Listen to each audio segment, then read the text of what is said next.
Spider-Man in September. And whoop, whoop, that's the sound of NFTs.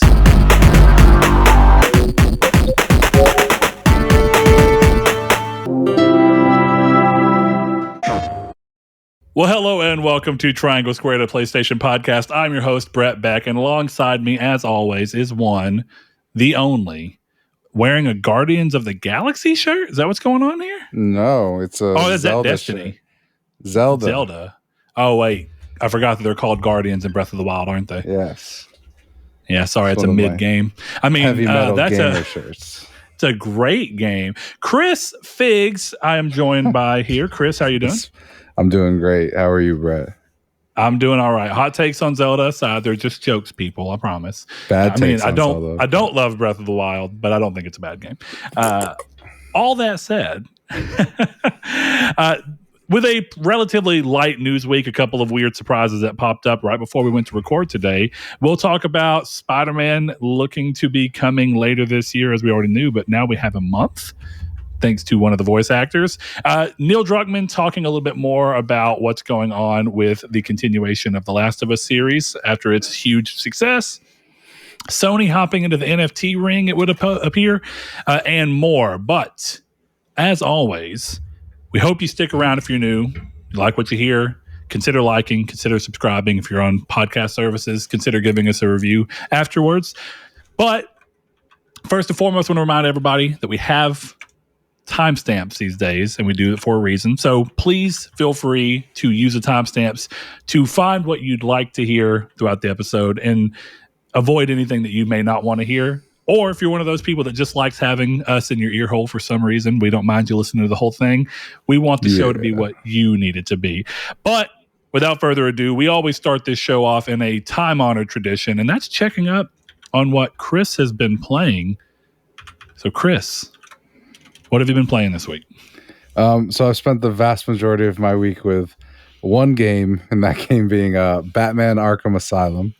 If you've been in the trophy talk section of our Discord, you know what I've been playing this week. So yeah, I've been playing a lot of Batman. Game is excellent. I'm just about done. Struggling with the Poison Ivy boss fight on hard mode, but other than that, right there at the end. Well, look, you're not too far out. So what's this next game I see on your list? It's a little game that was moderately controversial at first due to the old 1-2 switch it gave everybody. Yeah, the switcheroo. I played a small amount of the Exoprimal beta, and got to admit, I really liked it. I thought it was really fun.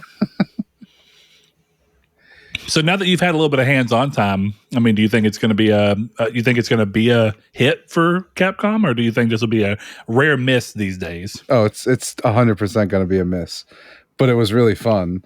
It's just very generic. Like, I liked what it was doing, but I could not see a way to convince any of my friends to buy it and play it with me. So that on its own is it makes it dead on arrival. I'm sure when it hits PS Plus in 6 months, we'll all play, but until then, I can't see it, or 6 months from when it launches in July. But I got you. It. So basically, is it just like you said? It's so basic and generic, and well, not basic, but it's so generic in particular that it doesn't have enough identity to really pull anyone in outside of just, do you want to have dumb fun? Yeah, pretty much. And it is fun. I liked, it's kind of has this Overwatch style, but it's like horde mode, but it's also, you're competing against another team who you don't see until the end. And then so basically it's, you start off, you pick your mech, and you can change mechs on the fly. And at least in the beta, you had access to all of them. I played this tank mech with a giant minigun, and I just stood on the point and emptied into the velociraptors, and that was cool. That's like a dope sentence to say, but like when I was playing it, I was like, I really like this. I could see myself having a lot of fun. I can't convince anyone to play it. Like, there was really awesome stuff. Like, you can get this buff for your team that allows you to play as a dinosaur, and I was super into that. Like, I can play as a T-Rex. And I really liked that. And I get to play with like Power Rangers mech looking things and do spin tricks and all this kind of stuff. But I don't know. It feels weird because I feel like the game would be really cool if it was like, hey, do you like Gears Horde mode? Here it is with dinosaurs. But Oh, instead, like if it's it like, leaned more into it yeah, if it was than it Horde, did. because it's not a Horde mode. You clear out waves, and you have to do that while pushing a payload, and then you get the payload to the end, and you go and kill the enemy team, and then that's the whole thing. At least so far, I only played one mission because that was all that was available. So I did training, tried all the mechs, did a mission. But the gameplay was fun. There's some like really bad graphical stuff. Like there's this one intro thing they're showing you, and it's a bunch of raptors all together moving upstairs, and you can see them just kind of up down up down up down up down. Like it is very much not like they're it's realistic stair climbing for the 87 raptors on screen. That was not. It was very much like janky. Do Almost you think someone was doing it's it by hand. Do you think it's the kind of jank that would be cleaned up by launch, or do you think it's the kind of jank you could expect for this type of game? It's the Like it's kind of par for jank the I course? hope is not cleaned up by launch. That shit was funny. Like, because the game is beautiful. Like, it's not the best looking game I've ever seen. But I was like, oh, this is pretty. This is cool. And then you see the animation, and it's literally like Potter Puppet Pals, a type of animation of them going up these stairs. But then you get close-ups on them, and they look good there. It was just that one part that made me laugh. But I like I said, the gameplay's fun. There's swords, there's snipers. You can have a big minigun like the guy I was talking about. There's a shield with a guy with a big shield who can punch really hard. It's cool. I think the biggest hurdle is going to be getting people to play it other than when they're playing Destiny, when they're playing Apex, when they're playing Warzone, when they're playing RuneScape. All of these things are going to take that time, and I don't know how to convince someone to be like, hey, want to play this live service game I don't know is very good, but I had a lot of fun with and we're going to laugh at. Like, that's not, you can't sell it that way. It's almost like a perfect Game Pass sales pitch. You get Game I Pass was for about to say, $15. do you think that this is also just a game that might be better suited to being free to play? Oh, absolutely. Well, yes. Yeah. I mean, it depends what they charge for, right? If they're going to be like, yeah, you get the starter mechs and then you have to buy the rest. That might be weird, because what I really liked was being able to go like, I don't like this one, I can try the next one, and then you drop out of your suit and put on a new one. That was neat. That's kind of the balance of that type of game, though. Or when you're trying to determine how you want to hit the market, that's the balance, right? Either lock content behind people paying, but give them the game for free so they can try it, or be like, well, if we want the people to just be able to experience all the content at their own free will and how they choose, then we have to have them pay for it all up front to make the development justified. Yeah. I get the back and forth of it. I I do know too. a lot of games have been trying to hit that middle ground where I feel like it's trying to allow you to do a lot of stuff by paying for it, but coming in at a slightly lower price point if possible, and then also finding ways to charge you to get more content. Which I think is a lot of the hangups for people with games as a service style games, is that feeling that there might be something they're holding. Unfortunately, it's just it'll always exist, even if it's not true, even if they never held anything back from launch and then added everything else. You'll always have that feeling of like, are we sure they didn't just pull this so they had a few things to sell? Yeah, for sure. But It's a weird balance. It's just, I don't know. Nothing really stands out to me. Like, I don't know how to pitch it other than, hey, I really had fun with this. You should all pick it up. And then people looking at it and be like, I don't know. But it's something that I think everyone, I think if you go in with the right mindset, you'll enjoy. So I don't know. That was it for me. I don't know that I'll buy it, but it'll definitely be a sale game. I feel you. Okay. Well, I was you this week.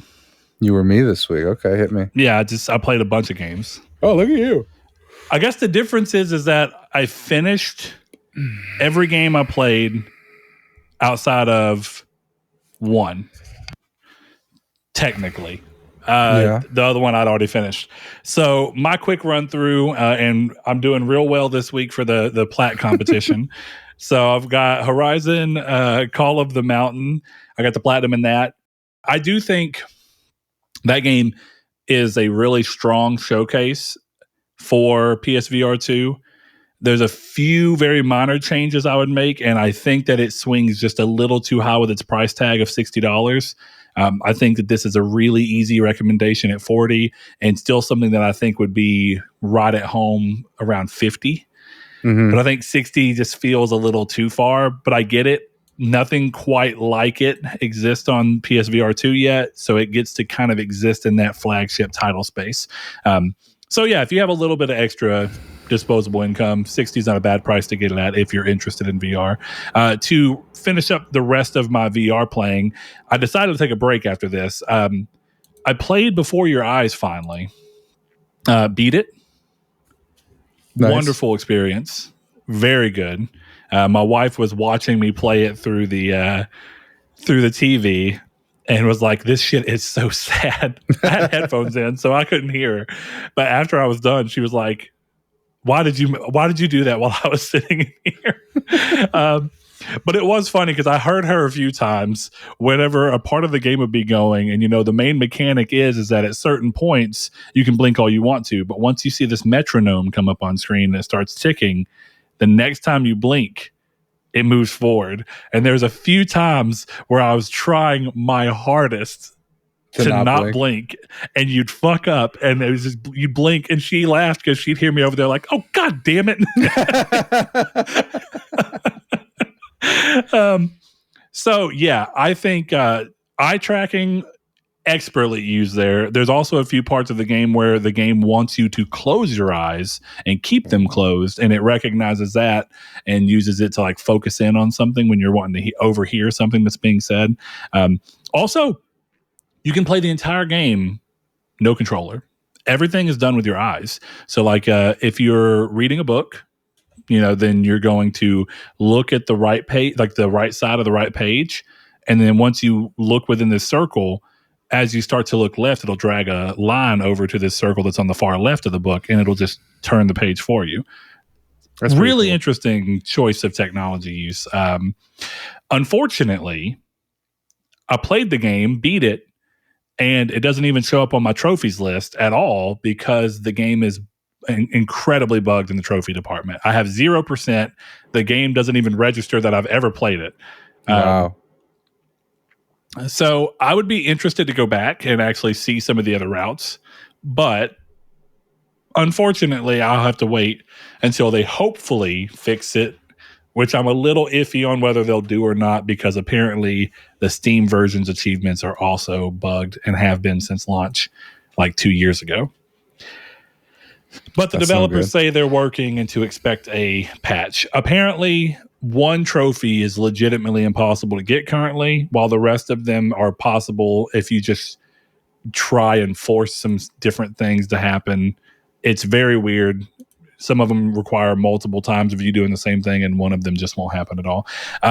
Moving on from VR, that was my last VR title for the week. I thought I'd try and fill in some games that have been on the list I created right towards the turn of the year of games I've been wanting to play that I decided to let the platinum competition be like my extra motivation to do so. So, of course, some of those were like What Remains of Edith Finch. So this time, in a similar vein as Edith Finch, I did Tacoma, a game that thankfully Chris already had. I didn't realize that, but I thought, let me go see if Chris had it. And I saw that you had it, and I assume that means you have the platinum. I do have the platinum. So that was a good 4 hours of, going through. And it's a very interesting game because I feel like it kind of exists. Chris, I don't know if you've ever played it. There was a game. It's a little bit longer than this, but it was called Adrift, and the I was a 1, and you're like in a space station. I've seen it a bunch, but I've never actually given it the time. So Tacoma felt, and I own it. So if you ever are curious about it, you can go get it.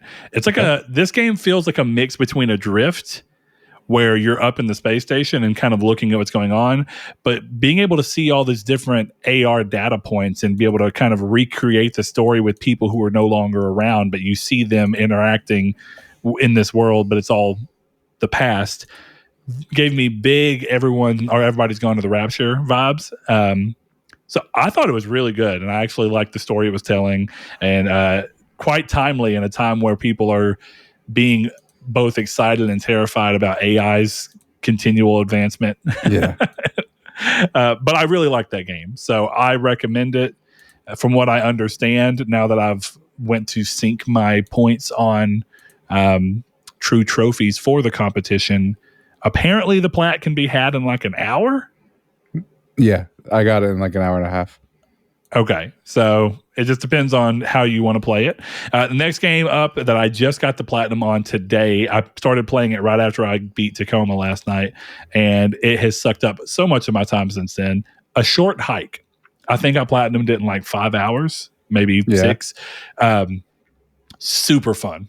It's just like a classic game. I don't even know how to describe it. It's everything's about having dumb fun, and everything is about rewarding you for just exploring and having dumb fun. Yeah. Like there's a thing where you go and meet this kid, and he has a game called Beach Stick Ball, and you hit a beach ball with a stick. It's volleyball. Yeah.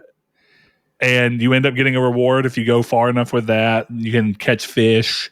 The whole point of the game is to climb this highest peak in this area that you're at, because you're trying to get a phone call, and it's the only place that has reception. And everything within that framing is just so well done. I don't want to say too much because it's a game that I absolutely recommend. And I didn't realize it was as cheap as it was, $8. So I bought it immediately, and I'm so glad that I did. Very fun plat. It's the ideal trophy list. I don't know how else to say it. It's just have fun with the game, explore, and you'll most likely get 90% of the trophies that way. And then I did use a guide to figure out the fish I was missing, because you have to catch every fish in the game and turn it in. And I could not find like 2 of them. Great game, though. I played a little bit of Far Cry 5's multiplayer yesterday before I got back on Tacoma with one of our patrons and listeners, Bailey Robertson. And apparently I'm going to go back and help him a little bit more. There was one trophy he didn't think to get. And it brought me back to fun memories of doing the platinum grind with, I think it was me, Kiki, Vince, Sarah, and Liam. Maybe one other person, maybe Josh. But we were all just boosting that and having fun and running into, like, flying in planes and shooting each other down and crashing the planes into barns, and it was a good time. I like that. So we were having a good time with it yesterday. Finally got that knocked out. But he got me to think, one of the games I'm so close to platinum on, because he was asking what he felt like my hardest skill-based platinum was, and he was saying that his is probably Sackboy, and that is 100% a great answer, because the only reason I quit going for Sackboy's platinum is that the Knitted Night trials are very difficult. And there's the final one. The rest of them are all easy, but the final one, to get gold on it, you've got to complete it in 10 minutes. And it's just all the other Knitted Night trials strung together in an endless thing where you've got to go through all of it at once. And it is rough. Yeah, I feel that in my So I haven't even been able to finish it. That's the problem. And I think it's because I'm so worried about making sure that I make the time that I'm like trying to like hyper cut corners and stuff. And I'm pretty sure if I just slow down, you'd have, because I got about 3/4 of the way through it earlier, right before the podcast. Because I'm gonna download. I still have it installed, so I thought I'm gonna hop on and try it. I haven't played this game in months, probably over a year, but I'm gonna do it. I got just as far as I have in the past, and I respect that. So my hope is that some time away from it will make it easier for me to be like, all right, chill out, calm down. Yeah. All right, Brett, let me ask you a question. Put a gun to your head here, because we'll go back to a conversation from last week. Do you think Before Your Eyes is a Game of the Year candidate? Ooh. I think it will get a lot of nods from people who are just now getting to experience it. But I think the fact that it already came out and had a group of people who loved it on Steam and PC, separate of VR, since it didn't use VR until now. I don't think it's going to be that. I don't think it's going to get that kind of thought process. I think people are going to play it, have a great time with it, talk about it, and talk highly of it. And I think it'll be mostly pushed off for games that are actually new this year. But I do think it's a fantastic game. It's going back to the conversation that we had on Discord, right, where we were talking about the jumping taco games and what separates a jumping taco game from My Name is Mayo, from a Telltale game, from Spider-Man, and all these different ideas of what makes a trophy valuable. We'll just go back and say, like, what makes playing a game valuable, and that changes so much per person that Before Your Eyes is not game. I don't know how to describe it. It is gameplay, but it's not a game. It's like an experience that you have agency in an interactive capacity. Okay. All right. I don't think everyone likes that, you know? Yeah. I guess I'm just wondering because we had said like, or you had said last week, like Before Your Eyes was something you were looking at as a potential candidate for maybe not game of the year because like you said it had come out, but a game of the year quality game on the PSVR 2. I think so, as long as it's your type of game. I think if you like that type of game, which I think is very much in line with like a Tacoma style game or a What Sure. Remains of Edith Finch, or if you like that type of game where it's you moving through and you know, just an experience that you do have agency in, but it's not about the action or all that stuff or being tactical. It's not strategy based. It's just peering into a moment of time. And if you like that type of game, then yeah, I think it's one of it's definitely up there, one of the best. And I cannot understate how much the blinking mechanic does tie you into feeling like you're missing out on something that you wanted to do. And it was weird because it took a while at first. I think I was putting a little too much pressure on that as an idea, but then later as I started having those moments, it was like a genuine, like I was mad that I'd blink because I was like, I really wanted to see that.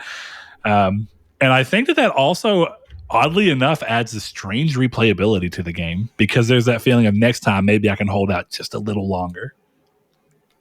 I can see that logic. I can see. And there are choices, right? The game actually has one of the trophies, if it would work, I think, is to live both sides of one of your of a decision. So you'll have a couple of moments in the game where you can make decisions and then follow out what happens with that thought process. So it's interesting. I really do think it's a good form of replayability without being as long in the tooth as like see every ending of Heavy Rain or see every ending of Detroit Become Human, you know? Yeah. I can see that. There's a part of me that thinks like you can speak to this to some degree because you've played games that have like morality systems. Part of me wishes games that had morality systems didn't force trophies around them, because it kind of goes against this idea of playing and having a version of the story that's true to you, like your experience. Because if you're going for trophies, the game is trying to push you into seeing everything. And as much fun as it was to just be able to play through Detroit, having trophies be like, see this outcome, see this outcome, see this outcome. I think that I really wish it would take the, I don't know. Did you? Yeah, you played it with me because we spent. Did we even finish it? Hold on. A Way Out. Did we even finish it? We did. I got the platinum. Okay, I thought so. But I just remember that we played baseball for like 2 hours one night. We did. That was awesome. That was very fun. So point being, I like that I consider that a similar enough kind of game, even though it does evolve into a little bit more gameplay. But I like that its entire trophy list is like, you don't have to replay the game. If you just play the game and you just do weird stuff and pay attention to how you can interact with the game, that's how you get your trophy. That's how you get your platinum. I would kind of prefer that for specifically a game like Detroit or Before Your Eyes. But I get the idea of it's a quick way of easy replayability. Okay, cool. Yeah. I've got a question for you, good sir. Do you? Hit me with it. Yeah, it's from one of our listeners. No Fate, one of our patrons, writes in and says, a while back, I'm sure it was mentioned that Sony and Microsoft were collaborating together to help improve the future of VR, right? If I've remembered that right, do you think this is still the case with everything else going on with them at the moment? Well, I'll tell you first thing, and then I want to hear what Chris has to say. It was not VR, it's cloud gaming. Cloud. Azure. It was cloud gaming. It was Azure, and that PS Now is switching to Azure servers, and they were working together to help cloud adoption go further. So, with that in mind, the spirit of the question remains the same, Chris. Do you think the current battle between Sony and Microsoft over the Activision Blizzard thing is having any kind of impact on their less directly game-facing side? Well, let me start first by correcting the correction because they canceled the contract, so they don't work together anymore. Oh, they did cancel that. Yeah, they moved on to somebody different. But I missed that. That's interesting. I would have to imagine that business is business, and if both companies could make money off of whatever they're working on together, they would continue doing it. But like I said, unless I'm wrong, but I don't think I am, the Sony got out of that Microsoft contract and is working with another company.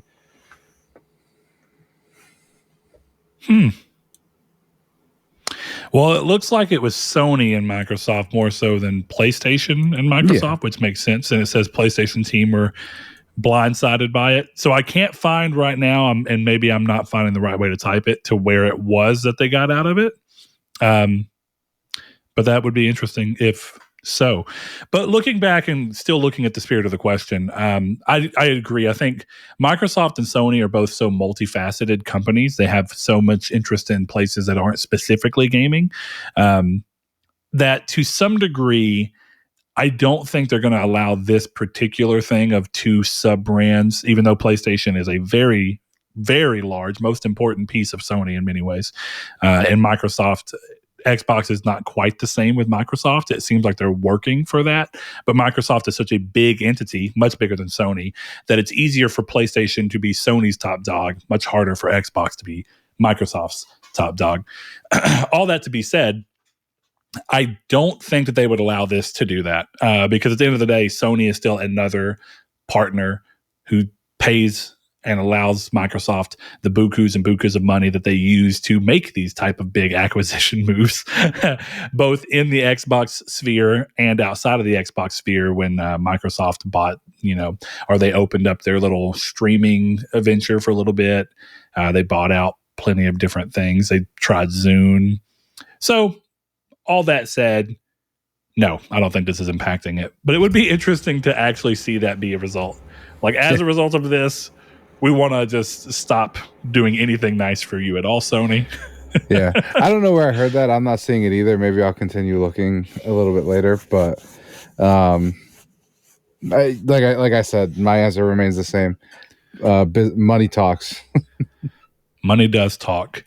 And speaking of talking, I think it's time that we let the community talk. That was a good segue.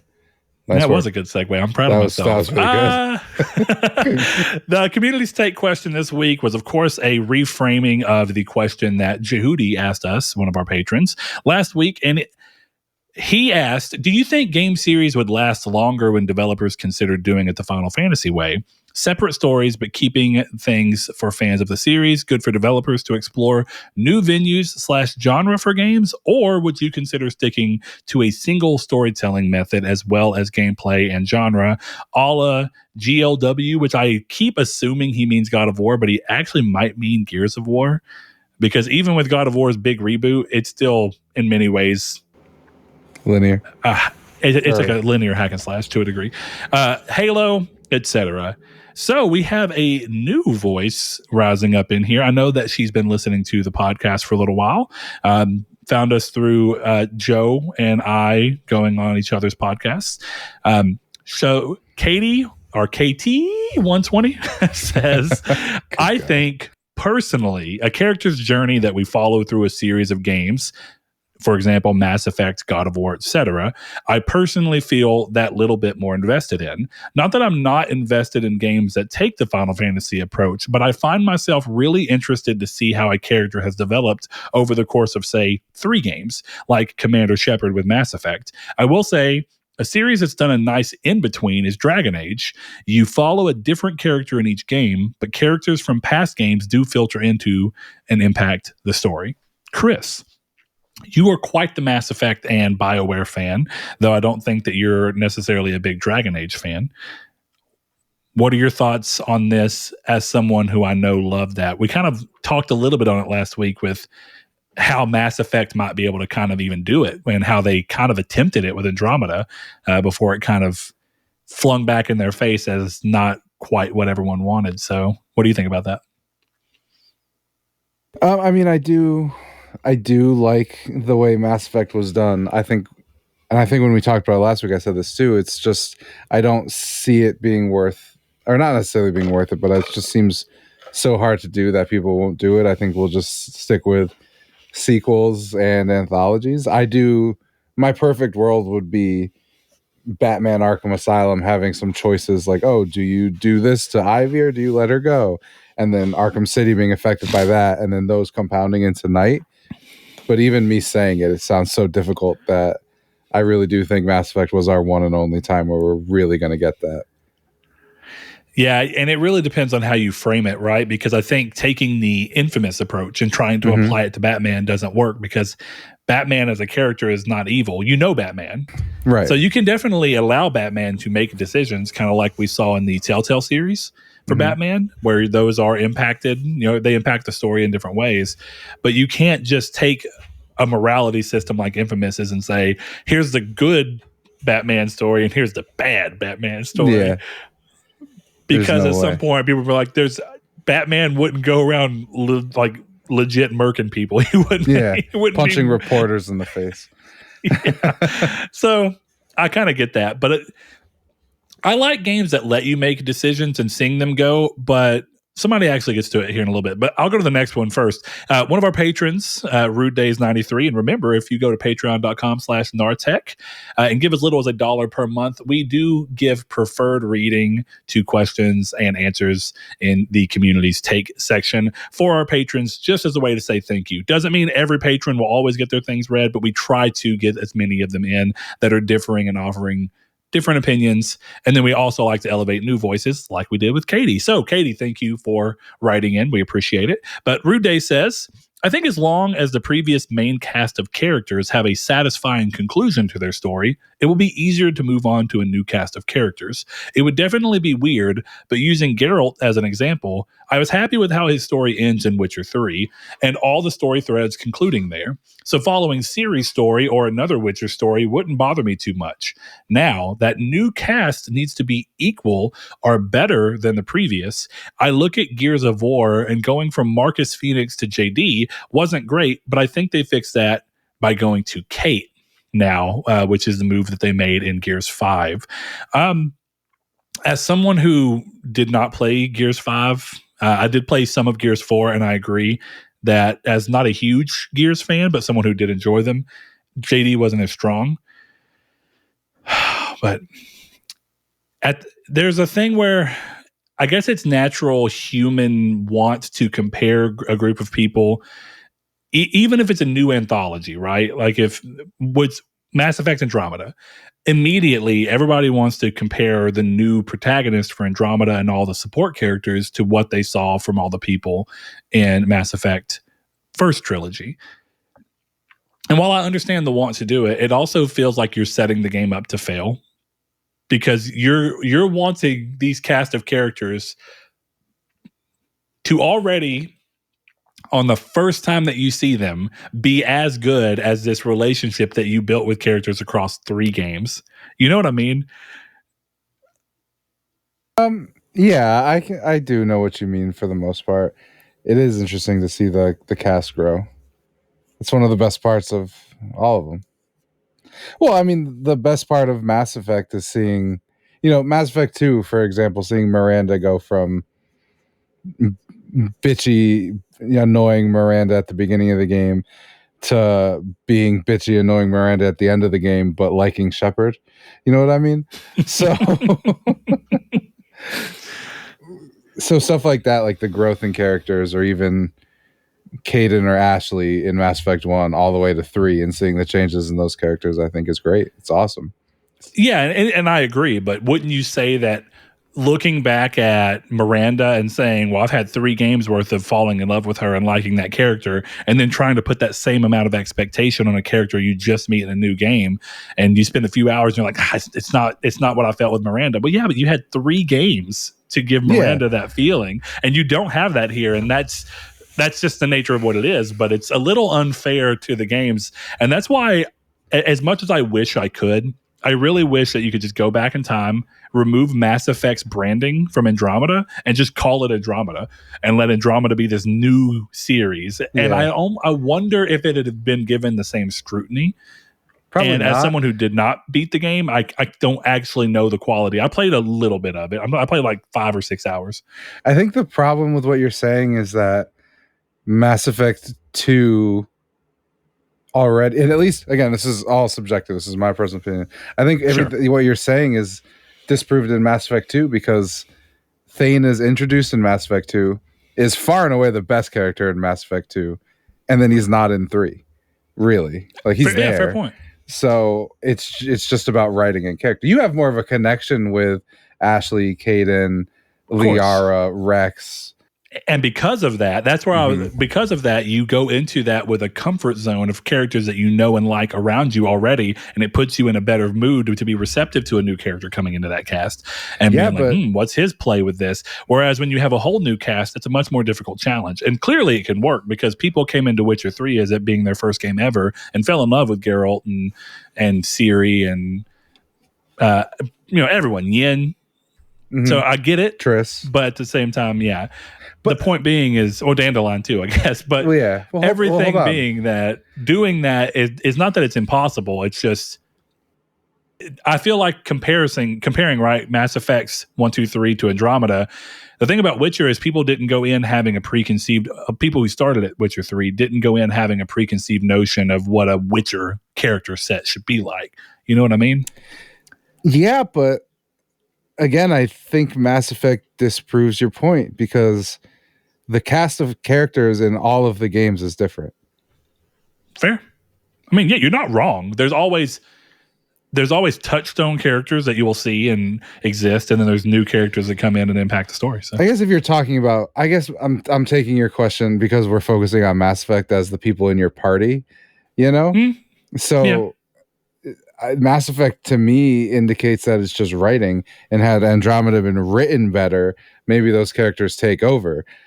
I think all of it's true. You know what I mean? Yeah. I think because it was getting compared, it was being more scrutinized, but just because it was getting scrutinized doesn't mean that it was actually good to begin with. Right. It's just, it's getting even heavier scrutinized than it may have been had it not had that. But you know what? I can't, the weird thing is, I think Kevin Bacon-Bit's next answer, I think, is really kind of where I like this. So he goes, I think going the Final Fantasy route could work better to make a series last longer. You could also have spin-offs or sequels within the series like Final Fantasy did with 10 and 13. And that's kind of where the great thing about anthologies and letting things exist within a world but being not afraid to kind of move around is if you find a set of characters that you really like and you don't get that story closure that you want, or if you find it to be a massive, because we're talking business reasons here, 10-2 exists for a reason, and I don't think it's because the story was unfinished. If you've played Final Fantasy X and finished it, that story was finished. But it was a massive success, and people fell in love with those characters, so it brought people back to be like, can we do something else with these characters and extend this world? Whereas 13 was kind of always planned to be multiple games. They always wanted the Lightning Saga to kind of be a longer, more thought out experience where you can see a character grow, but then they can eventually move on and say, yeah, well, now we're making 15 and we're going to have Noctis, this new set of characters. And now we're making 16 and you're going to have, the new guy I get the idea. And I think it's a good way to have your cake and eat it too. But I still think not necessarily every series can pull that off. Would you agree? Oh, 100%. Absolutely. I think, honestly, I think the best example for what I want is actually in books where the Dark Tower and Stephen King's writing in general is kind of the perfect anthology where all of his books are separate and all of them are connected. And I think that kind of very weird.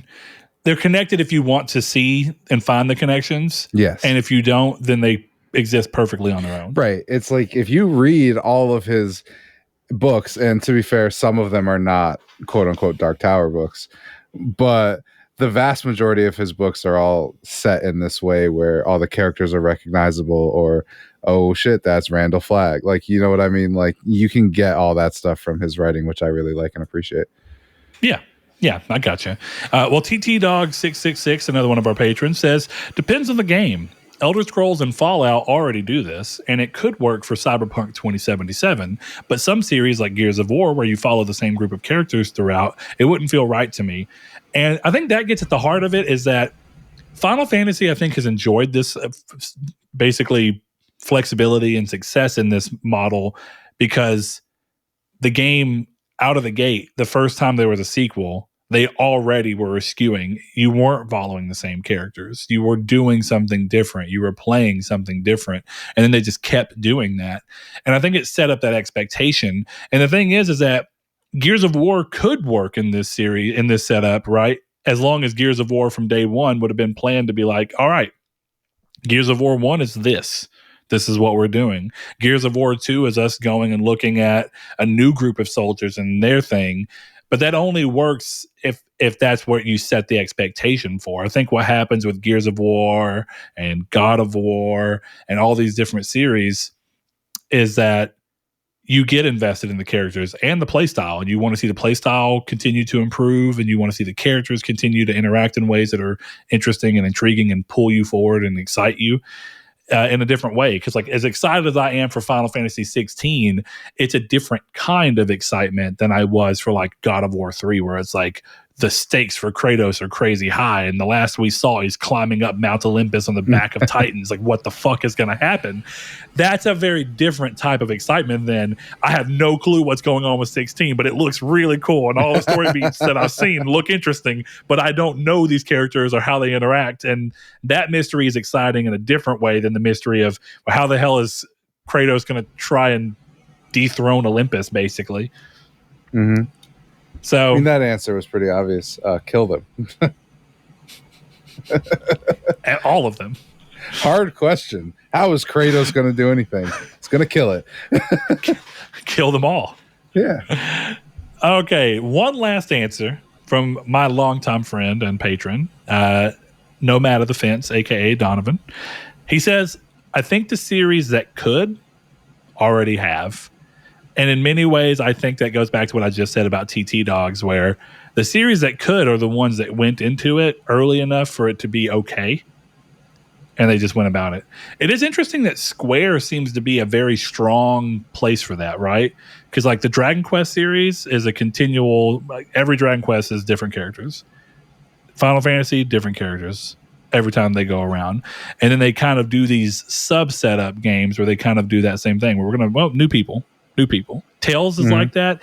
I guess what I mean is that JRPGs in particular, as we were just talking about that terminology, but RPGs from Japan, that seems to be more common, whereas Western RPGs seem to be far more driven toward the idea of sequelizing things.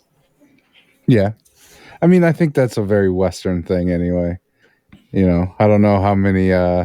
Well, it's like, I haven't seen the RRR cinematic universe yet, so. Fair point.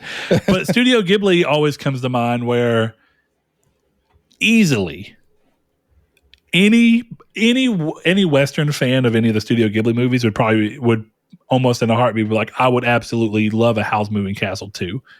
I would take a Howl's Moving Castle 2. Exactly. Yeah. And you go like, I'd take a Kiki's Delivery Service too.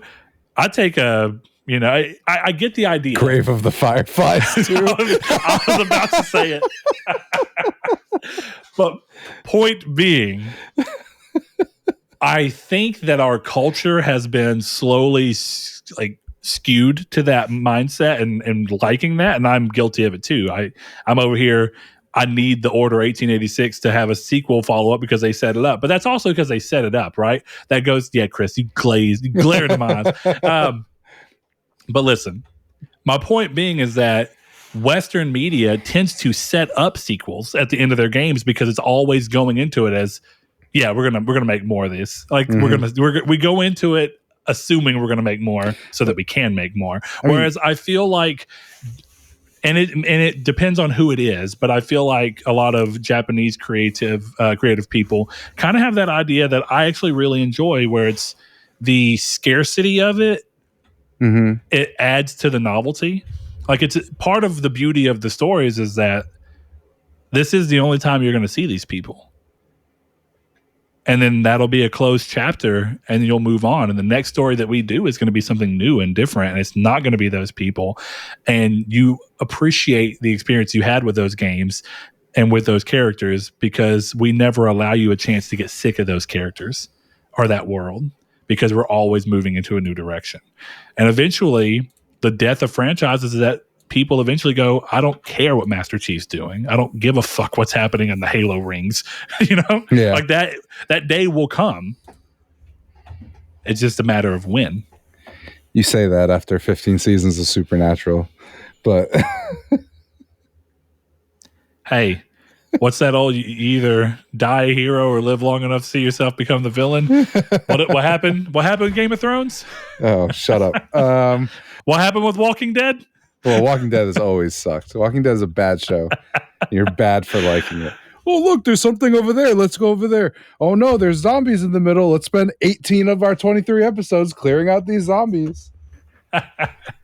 Well, if you guys want to be part of our community's take or just reach out and talk with our lovely community or ourselves, you can always head over to Twitter, find us at Triangle SQRD. You can look in the description and we have a link to our Discord where you can hop in just like Katie did recently and chat with us as well as some of the other listeners about what we're talking about in the podcast, what we're doing in our day-to-day gaming lives, checking up on what we're doing in our trophy competition, etc., etc. Go down in the description whether you're watching on YouTube or if you're listening on podcast services, click into the Discord. If you're more of a Facebook person, head over to facebook.com and find our group, Triangle Squared, a PlayStation podcast.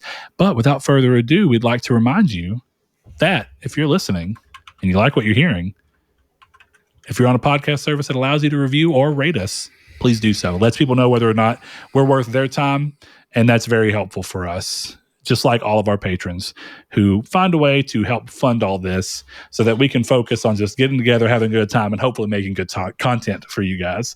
But with that said, Chris. Brett. It's ready for the news, man. It's time for it. Daddy's ready for the news. Are you ready for the news? Because coming off the heels of the finale of HBO's interpretation of The Last of Us, Bella Ramsey has hinted at when we'll be getting the next season, which is expected to cover the second game, but in a, quote, radically different way. During an interview on ITV, she was asked about the second season, to which she responded, quote, "It will be a while. I think we'll probably shoot at the end of this year, beginning of next, and then it's like a year filming. So that will probably be the end of 2024, early 2025, end quote." Neil Druckmann has also hinted at season 2 on Twitter. He tweeted out an image of a very muscular arm holding a hammer, teasing the arrival of Abby in season 2. And just for anyone that knows, that was one of the Last of Us Day posters, actually. He just pulled that back in, I guess, referencing that. Wow. That was before everyone knew who Abby was or who the arm was. That was when it was still, who's this mystery buff woman? That everyone was like, it's Ellie's mom. Because for some reason they're showing 13 years in the past, 20 years in the past. They could have. It would have been interesting to see them try to approach that, but can you imagine if the long-awaited The Last of Us 3 is just all long series eventually evolve? They eventually devolve into time travel. So The Last of Us 3 is she has to go back in time to save. The Last of Us 3 to stop this from happening is a multiverse game. She does it with Abby. My pitch for part 3 is Abby and Ellie. So that's what I want out of part 3 is them together. We'll see. Yeah, we will. Wherever Lev ends up in all that, I hope we get to check in on them. Because here we are again, being the Western consumers that we are. Can't wait for the next game in the series with the same characters. When ironically, what I wanted from The Last of Us before 2 was for them to just leave one's ambiguous ass ending. Yeah. And then just show me new characters and let me fester on the fact that I don't know what actually happens between these two characters that I fell in love with, and I'll never know. And I just have to live with that. But now I know. Now I know what happened. And I'm not saying that makes 2 a bad game. I love 2. But I actually do think there's a part of me that would have liked 1 to just exist in perpetuity as just that. And then you move along. But unfortunately, that's not what happens. That's not how life works. No, it would have been nice though. The world of The Last of Us, it was right there. Last of Us MMO. The world of The Last of Us, it's right there. You can be a clicker and you get to choose your class. Do you think, looking at what Sony's doing with Gorilla, do you think we have a bigger chance of a Last of Us MMO or a Last of Us 4v1 PvE or multiplayer game?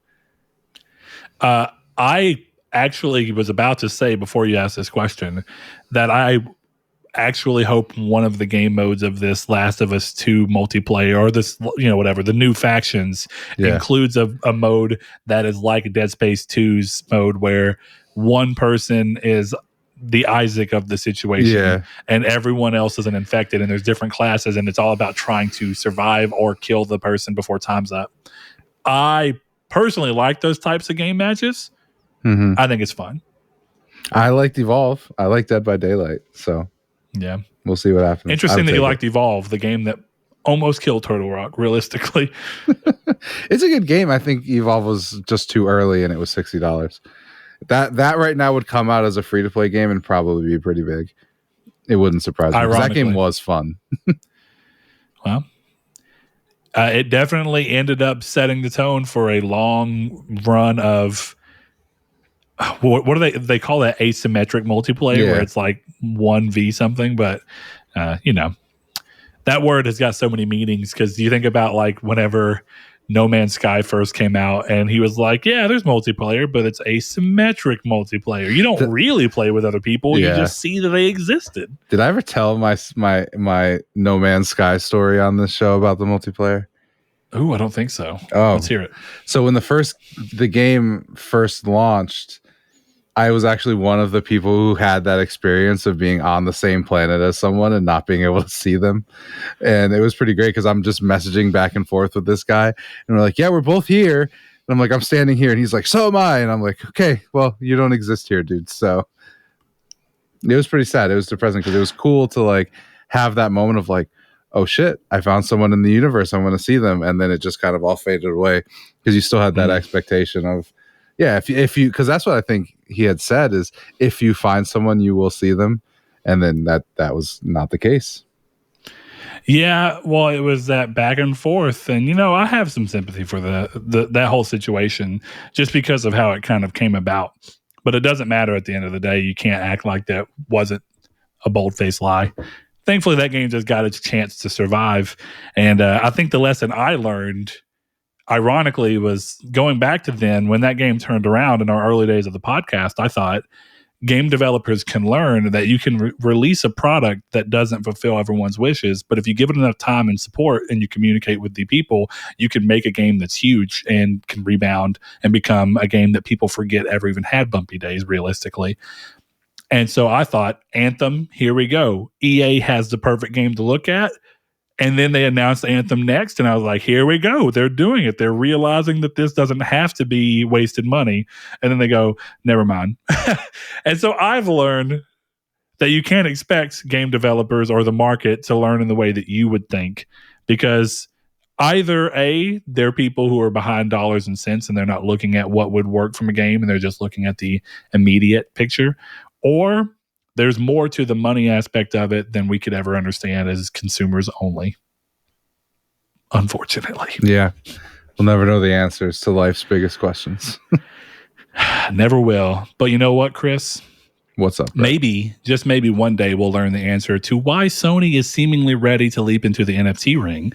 Among things listed in a new patent for the technology, Sony touts things like cross-platform use and trading. The technology is seemingly set to allow for selling or trading for NFTs no matter what platform you are on. Despite consistent outcry from gamers, at least specifically in the internet bubble, it sounds like companies like Square Enix, Ubisoft, and now Sony are just as committed as ever to the new coming tech in many ways, still burgeoning. I've been trying to personally really gauge and be reasonable with my idea of how much I want to swing negativity in the face of NFT announcements. There's a part of me that's like, if enough people are doing this, right? If the same amount of people that we saw cry about Sonic's design and Star Wars Battlefront pay to win are talking about not wanting NFTs, then why do they push on anyway? So part of me wants to be like, well, they have to be negative because what you're hearing around them is consistently negative from other people.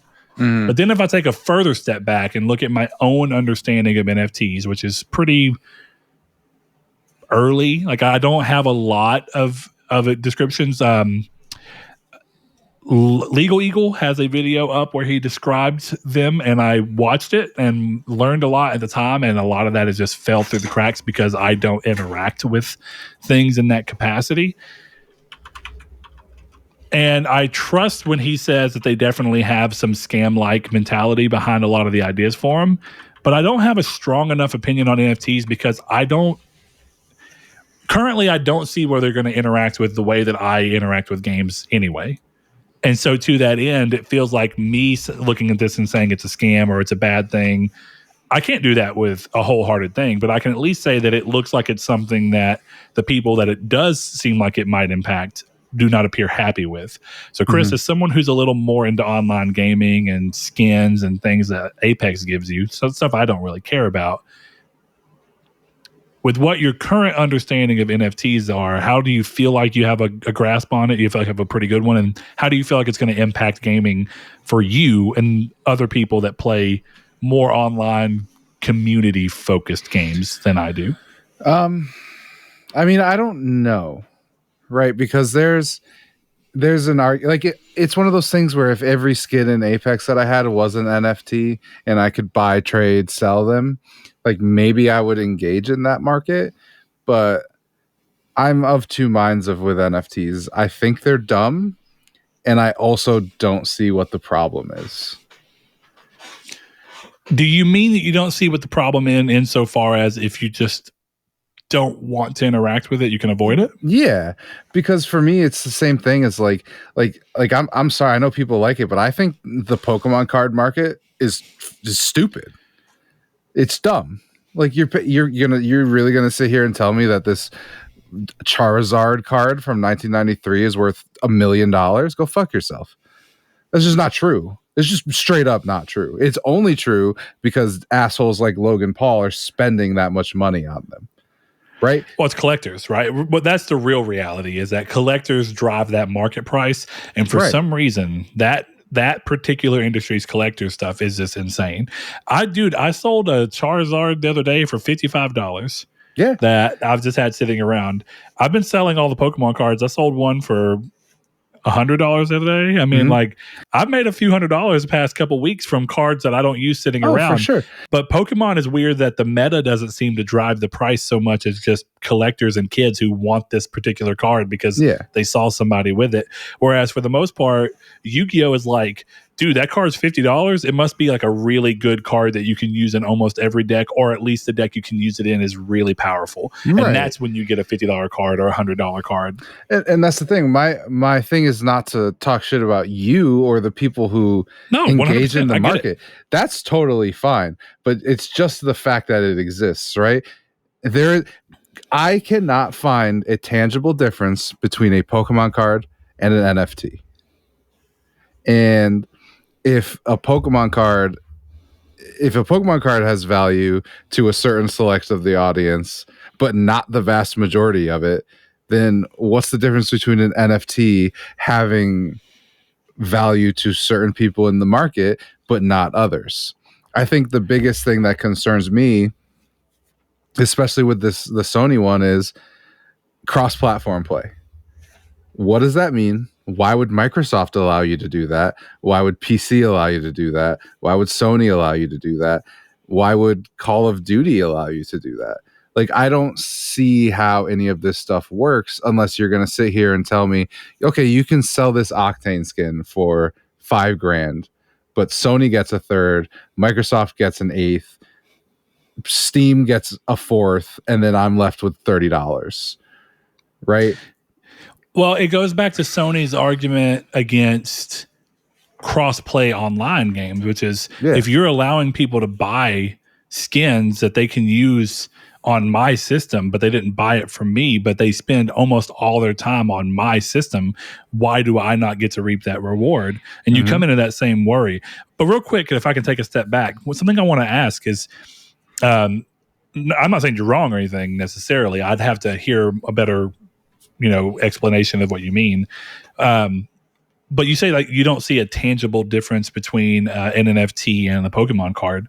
Do you think, or I guess I should say, do you not think that the difference of one being a physical piece that is genuinely limited by production and exists outside of a computer and blockchain, do you not see that as enough of a separator for you? Why can't they do you think that? Go ahead. Why can't they print more Charizards? Well, they can, but that's not what I'm that saying. one. They can make more NFTs. Yeah, you absolutely can. But just to go through the thing of partially the reason collector stuff goes is that definitely for things that go under eventually, right? Mm-hmm. Some of the biggest collectors markets are actually for things that just stopped existing and they don't make them anymore and there's no way to get them. And Pokemon has similar things where a lot of the cards that are valued had printing errors that you would almost have an impossible time trying to replicate now. And so that comes with a certain level of, well, that's how the cards are made at the time. And that, so I get it. There's still a scarcity to them. If Pokemon went under today, you're not going to, and it won't clearly, but you wouldn't have more Charizards. You wouldn't be able to do that. I'm not saying it's not. How does that differ from NFTs where, again, you can make more NFTs, but I always think of it as the digital nature. And that's why people are a little more like, I don't really, I don't own it. I own rights to something that just floats in a blockchain. That's it. Whereas the other thing, like possession is 9/10 of the law. Like I own this Guardian Chimera card that's right in front of me. I own it. Like I physically have it. Regardless of the fact that it's a $10 Yu-Gi-Oh card, I have it. I own this. I don't own an NFT no matter how hard I try. I own rights to something that exists in perpetuity on the internet. Sure. There's a tangible difference there, but what I'm more talking about, I guess what I was more talking about is the markets, right? The markets, I don't see the difference in market because if I want to, I want to buy an NFT from Bong Ripper 69 and sell it to Bong Ripless 68, like it doesn't matter. People argue the environmental costs. Fine, that's a whole separate issue. But I guess when I see the uprising of it as, putting this in games is so stupid, I don't really see the issue.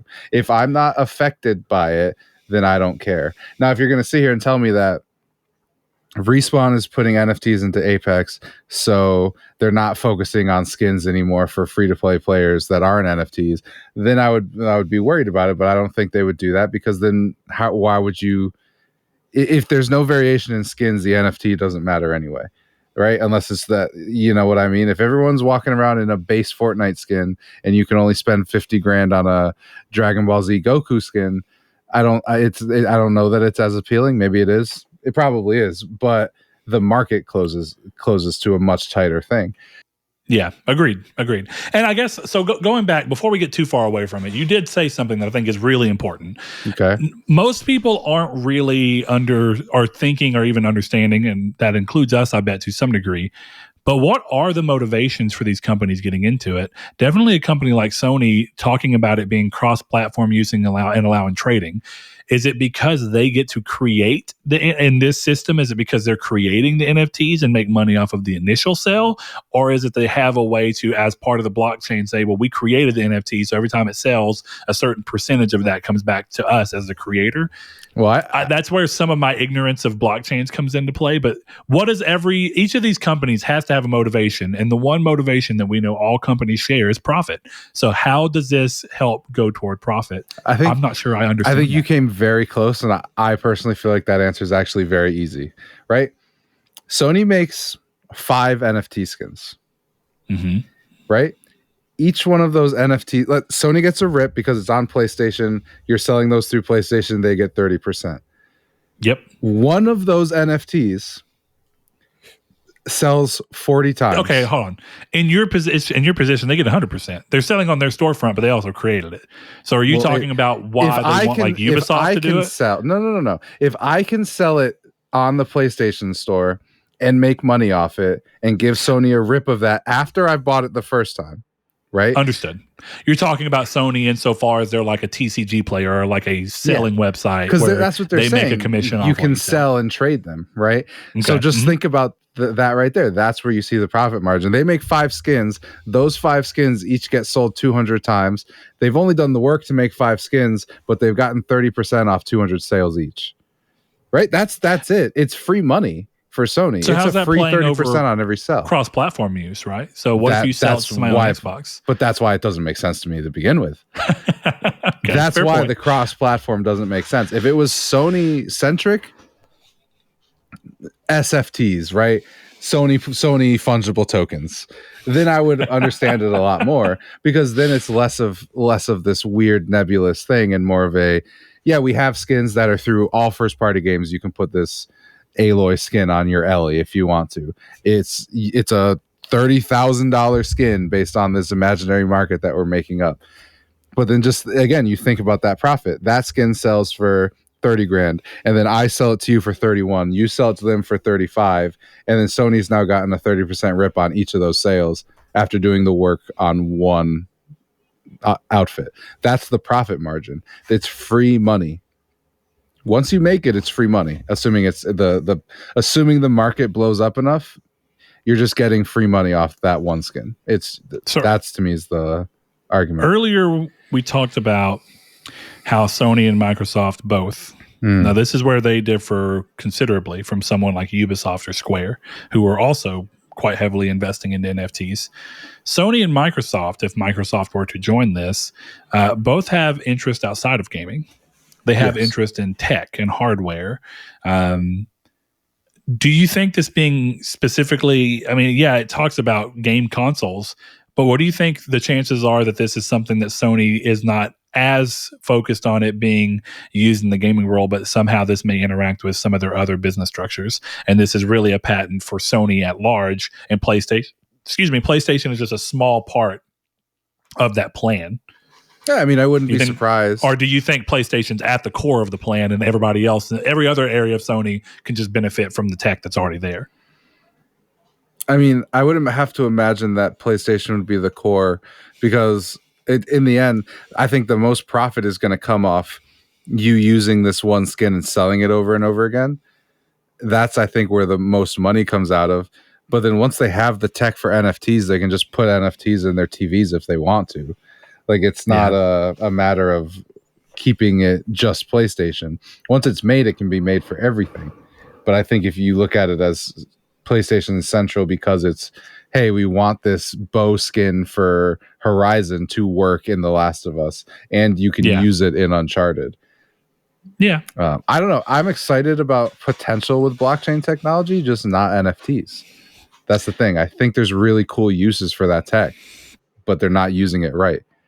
The biggest hurdle I continue to see is that people talk about that, right? Like, we use bow skins across multiple games. Well, that gets really complicated when you start thinking about, like, well, you can use this bow skin from Far Cry 7 and The Last of Us factions. And those are 2 different games, 2 different engines, 2 different publishers, 2 different asset styles and teams. How do you overcome making something like an NFT, if that is its use, right? How do you overcome being able to have a skin and putting it on multiple things in a way that it can seamlessly and easily go between games without each developer having to be like, okay, now we have to incorporate this skin into our game so that whoever owns this NFT, this one or however many people, can use the skin because we had to hard code it into our game? Or can it be something where it pulls into the game and goes, I recognize this skin, and I can, there's a code that it goes through and it automatically finds a way to warp this skin onto this item? And that's like my big question. I couldn't answer that question for you, but I think that would have to be what the technology is. I don't know. And if it's not that, I don't see the benefits personally. I don't see the benefits either. Like I said, I think blockchain in gaming has a place, but I think that I just don't think it's with what they're doing it for. The problem is technology is for profit, and the best way to use blockchain, in my opinion, especially for gaming, you wouldn't make a profit. And my other worry is like, what happens when someone creates an NFT that makes sense for the style of game or what it is, and then you try and allow, if NFTs are supposed to work regardless, then what happens if, let's say that there's a Leisure Suit Larry game that comes out, and they make an NFT of like a girl's boobs, right? In-game character boobs or whatever it be. And then you're like, well, I want to go take these NFTs into my Fortnite character. And Fortnite clearly wouldn't want that. So are you going to tell me that you're going to block certain NFTs? No, or man. NFTs going to be tagged with a certain level of, well, this is what their ESRB rating would equal. This is this mature or family friendly? You got to imagine. Do you get what I'm saying? Yeah. You just got to imagine you'll be able to put some Leisure Suit Larry Yiddies on Goku. That's what you'd have to imagine. It's a big curiosity on my part, but enough with that. How about we move on into some rumors that are swirling around? As of last week, rumors are once again swirling around the internet of PS5 Pro and PS5 Slim models, approaching and arriving by late 2024, with Pro models being assumed to focus on accelerating ray tracing performance in games, as Mark Cerny published a patent with that express aim recently. And as anyone who may not know, Mark Cerny acted as the system architect on both PlayStation 4 and PlayStation 5. And PS4 Pro, I guess, for what that's worth. So with all that in mind, right, and what we're looking at here, we got a couple of questions from our listeners. Chris and I talked about this when the initial rumors of a PS5 Pro came about 6 to 8 months, maybe a year into PS4.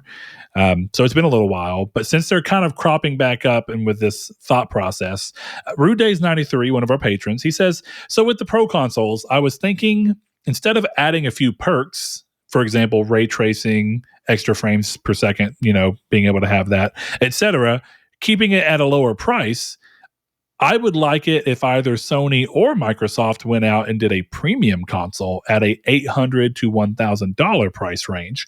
Would you be interested in a Pro like this, or is it too far into entering the expensive PC space for it to work for you? Chris, what are your thoughts here?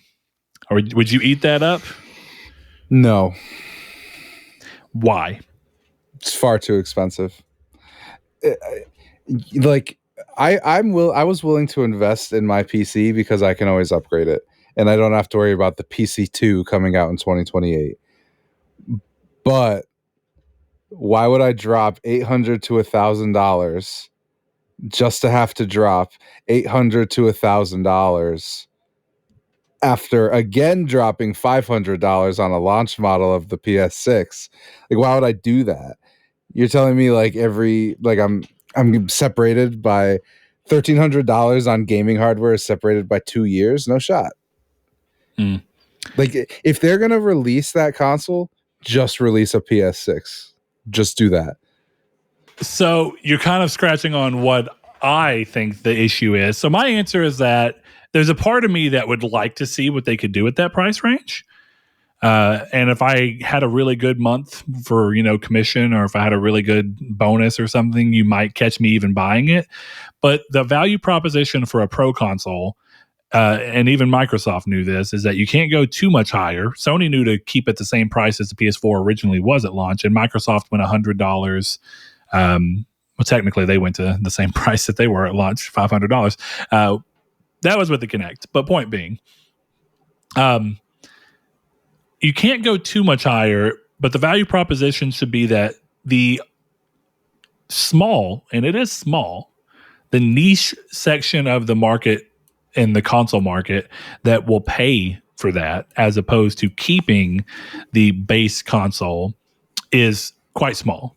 And you only make it smaller by driving that price up more and trying to squeeze even more power out. So the secondary problem that comes as a result of that is, I think, by trying to crank up to that level, you start to diminish the impressiveness of a potential PS6 down the line, because you've pushed modern specs so far that when the PS6 comes, it now has to be X amount better than the PS5 Pro that is $1,000. And it has to do it at, again, a more reasonable price, maybe a $500 range, like Chris mentioned, right? Maybe $400 range, somewhere in that ballpark. And it's got to be able to try and wow you 2 to 3 years after this Pro comes out. And that becomes significantly harder when you've upped the idea of what this console can do. So to Chris's point, it's almost just worth releasing PS6 at that point and just foregoing a PS5 Pro entirely, because you're making it harder and harder for your engineers to be able to squeeze the way that consoles really work, which is using simpler and potentially more outdated hardware in a way where developers can hyper focus and develop for it and squeeze power that is comparable to $1,000 PCs already out of a $500 box. Yeah. And that's the value proposition of PlayStation 5. The value proposition of PlayStation 5 is not that you're getting something that's the same as if PS5 was $1,000 and it performed like a $2,000 PC, that starts to feel like diminishing returns when you can get a $500 PlayStation that outperforms my $1,700 PC right here. If I'm being honest, yeah, like depends on the game, and I have way more control on my PC. But realistically, my PS5 often looks better and is more optimized and has less issues, or at least it's comparable, the same as this computer I spent $1,700, $1,800 on. I can do way more on the computer, way more. And like Chris said, there is no PC2 coming down the pipeline, so my games continue to work in perpetuity on that system. But that's not what I wanted. So I would really hope that a Pro console doesn't break past a $600 price point, if at all. Mm-hmm. I'd be real curious to see. Do you think it'll try and fill that same $500 role while dropping the disk driveless PlayStation 5 down to $300 to compete with the Series S? Yeah, I imagine like this will replace the disk drive version, and then the Slim will be the digital version kind of thing, if I had to make my guesses. Yeah, the Slim would have the optional disk drive. Yeah. This one would be fully with all its parts, you know? Yeah. I think it's interesting. But we go to another question entirely. Sweet Gran Turismo Jones asks, yeah, I got a question. What the fuck good is a PS5 Pro when we still don't have any legit PS5 games? And I would argue that personally, I find that a bit hyperbole. But the spirit of the answer is that we have yet to see PS5 be completely untethered from PS4 in any super meaningful way. You have a few games, Ratchet and Clank, Demon's Souls, that did not try and do cross-gen. But many people have had the sentiment that PlayStation 5 has not yet made good on what they think the promise of the system could be. Do you agree with that, Chris? You're muted. Yes, I do agree with that. We still don't have a regular set of PS5 exclusive. I've got 2 games I'm looking forward to on Friday that are both on PS4. You know, yeah. It's 3 years later. Like, Factions might be coming to PS4 if you look at some of the LinkedIn posts they're making. So why? Yeah, he's not wrong. Why do I need a PS5 Pro? You know, I'm at the point where I'm kind of asking myself, did I really need a PS5? You know, there's been nothing I really would have missed. Yeah, you're right. You wouldn't have missed the experience of the game at all, but you would have missed the features that are quality of life from PS5. Yeah, but that's one of those things, right? Is it a you quality don't know of until life? You have it. Exactly. It can't be a quality of life improvement if your quality of life was never improved. Like, if you don't know the difference, like, you know what I mean? Oh, I understand. Yeah. So it's weird because I can't think about going back now, right? I don't want to think about having had to have played God of War Ragnarok at 30 frames per second. I don't want to think about having to play Ratchet and Clank as actually one of the few examples. So I won't even mention it.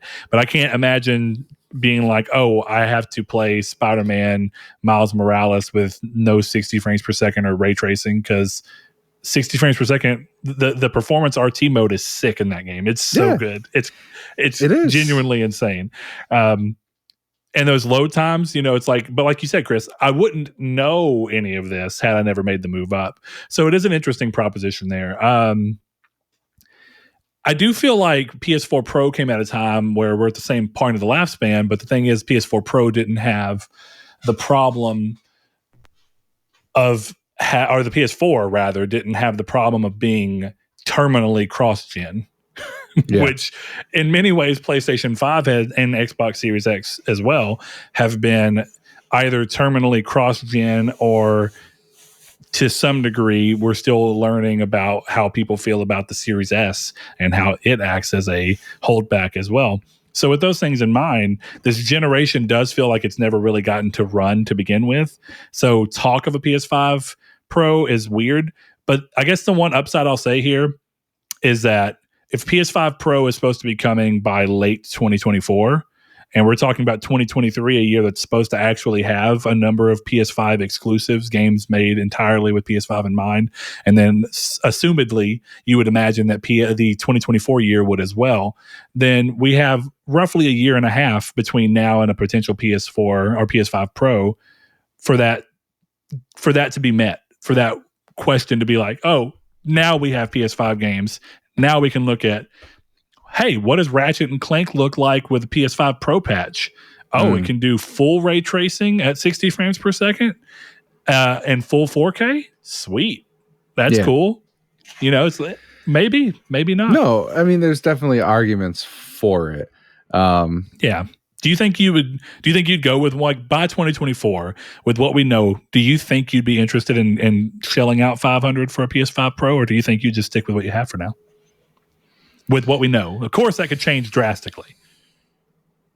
It's a hard question for me to answer because, unlike you, I can't even take advantage of the PS5 to its fullest extent.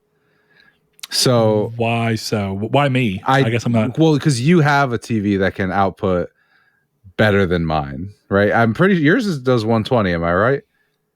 No, mine actually doesn't. Okay, then then you're in the same position as me. I don't have a TV where I could. Go ahead.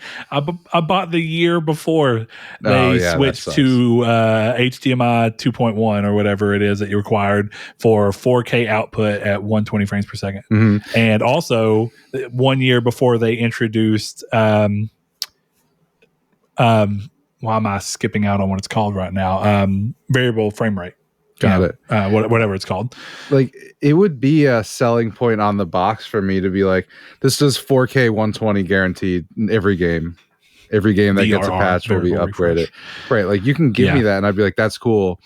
But for me personally, I'd still need to upgrade to a better TV or a better monitor. So yeah, sure. I could see myself buying it, but I think I'd have to see what it is. And then I'd have to see, can I even use this properly? Well, it's funny you say that because that's what PS4 Pro was, right? PS4 Pro was like, hey, we're doing HDR and it's going to be a really big part of this. And we're going to do 4K and that's a really big part of this. And at the time I had a 1080p TV and I'm like, okay. So when I bought the PS4 Pro, the same exact time I bought a 43-inch Sony Bravia 4K HDR TV so that I could go ahead and see the benefits. And it was pretty amazing. But, you know, it's funny. I saw more of a jump moving from that 4K HDR Sony TV to my LG OLED. Where I was like, this almost feels more like a generational leap than what I saw by going up to PS4 Pro, surprisingly. Much better HDR. It really showcased that thing. So I guess it's that thing of growing pains. And it was also a $600 TV where it was 3 years later, but point being, my OLED TV was, $1,400. So is what it is. One thing that I want to see taken more advantage of, and I guess that could be bumped to the next level on a PS5 Pro, but I feel like PS5, because of its variable refresh rate support and TVs that do support it, there's a very small section of gamers who actually can benefit from what I think is a really great in-between, where you get full 4K resolution at 40 frames per second. With all the graphical details that you anticipate. And they use that variable refresh rate to get you there. But the problem is if your TV does not do VRR, it can't, because the way it does 40 frames per second is by pretending that it's outputting at 120 frames per second, but then just dividing that by 3. So as long as your TV can clearly divide that 120 hertz, it'll do it that way and lock it in. And that's a cool feature that I can't use because my TV doesn't support 120 hertz. I mean, that might be something where they're like, 4K 60 ray tracing, Done. Not even a worry. That'd Would be get pretty me. sweet, man. But I think they're gonna hit that one leap forward. And this is the thing: I'm looking to get a TV on Black Friday. Like I'll probably have a TV for Black Friday that I can do all this on. But as of right now, when we're having this conversation, my shitty Roku TV is not really taking advantage of the PS5. Just throwing it out there. You saw my TV. I did. I suggest, and they always have Black Friday deals. I suggest that you get at least the B series OLED.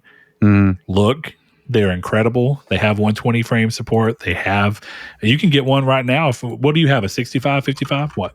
55 or 65. So if you have a 65, I think you can get Target had the B series, like so the B2 or whatever for this year for $1,400 at 65 inches with BRR support, 120 hertz support, all that. Yeah, incredible I'm HDR on Amazon. It's 12. Yeah, see, $1,200. Why not? I'm just telling you. The only downside would be that once you make the change, I think most people who've had OLED TVs and get used to them, it is the same as PlayStation 5, where it's like the quality of life that comes with it. I never want to go back. Oh yeah, that's why you look like ass on this 1080p confidence TV that I have in the game room. That I'm pretty sure.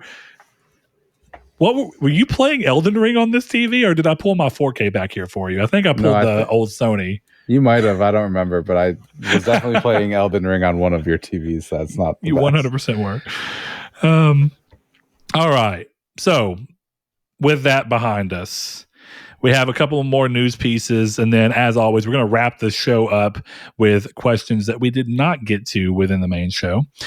So last few pieces of news. After a drought of information that has lasted years, Spider-Man fans have finally gotten an indication of the plans for Insomniac's next entry in the series. Venom voice actor Tony Todd has seemingly spilled the beans on Twitter about the plans for the title. Quote, looks like September. Massive publicity coming in August. Commercials start dropping in August, so I'm told. Hold on to your and hold breath. Gonna be necessary, end quote. Like with any unconfirmed report, the best advice here is to take this with a grain of salt. But this is one of the times that the rumors comes from clearly a very credible source, though he could still just be either misinterpreting something, confused on something, though it seems most likely that he maybe just said something he wasn't supposed to say. I think that's true. The thing I loved is that he followed up hours later with a picture of him in like a hot tub with his face like halfway in the water and was like, no more Spider-Man updates from me. Don't believe what I said. I may not even be the real Venom. Did he really say that? Yeah. That's hilarious. Yeah. He's like, I'm in trouble. Yeah, I can only assume that someone from Sony or Insomniac called him and was like, bro, what the fuck? And he was like, oh, yeah, about that. You see? Sorry. It's hilarious because I'm looking at his Twitter now because I wanted to see something like that. And it looks like he's burying it. He's tweeting out like the PS Plus offerings. He's tweeting out like, hey, you should play Neo, The World Ends With You. It's so funny. PSVR 2 stuff. It's like, you're going to make this great. Up to us by pumping PS Plus this month. Yeah, you should definitely find the picture that he posted. I hope he hasn't deleted it because it was very funny. I'm looking, but... Yeah, I don't know if any of this is true. I hope it is because it would be hilarious if they're the Petty Kings. He says no more hints about Spider-Man 2. It was all a fever dream. Blame it on jet lag. Who knows? I might not even be Venom. Yeah, I just saw it. That's hilarious. He's a funny dude. That's good times. But what I was saying is I do hope the release date is September, because putting it up right against Starfield would be very funny. I've wondered, because I think Sony's kind of had an idea for a date for a while, and I think it was already going to be September. Sony in the past, and I try not to get them on everything here, but Sony in the past used to try and release series entries in the same series around the same time. So like God of War almost always came out in like March. And they eventually started kind of eschewing that. But I think they have a want to do that. And if we remember, the first Spider-Man game came out in September. So I could definitely see them being like, hey, this September, we're right back at it again. Clearly, Miles Morales didn't come out in September. So that might prove that theory wrong to begin with.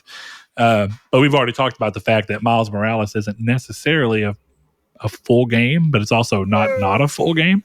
So yeah, this would be interesting. But do you think Sony would have ever considered moving it, or even would be considering moving it with Starfield hitting there? Because I've seen a lot of people on Twitter kind of doing this Starfield versus Spider-Man and which one's going to be bigger. And well, Game Pass will make Starfield less big regardless because the money aspect. And some people are like, yeah, but more people will play Starfield because Skyrim's a bigger name. And then other people are like, well, you don't know how big Spider-Man is.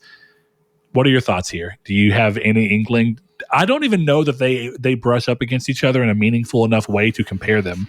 People who want to play Starfield and Spider-Man will buy both titles, in my opinion. Yeah, there's not a lot of crossover. I think the bigger thing here is more, which one did you choose to play first? That'll be the bigger in which way? Do you think it'll impact just social? No, I just mean in terms of in terms of audience, the question is going to be, which one did you choose to play first? I feel like gamers, in quotes, is those people are going to play both the games. Yeah. It's just like, I would be willing to bet more people play Spider-Man first, but that's me personally. I think if we were back in the 360 era, I think this would be a lot more interesting, because then you'd have the sales data to be like, wow, Spider-Man sold 20 million and Starfield sold 10 on the Xbox, and comparable install bases also. Yeah. Whereas, it's really hard to look at, well, okay, Xbox has got like 20 million.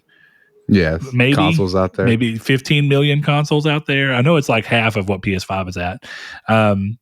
Point being, it's got that. And then it does, of course, have PC day one, which is essentially an endlessly large market. So it just makes comparing the games hard. But I think the bigger question is, should they be compared? And honestly, I don't think that there's any meaningful reason to compare them.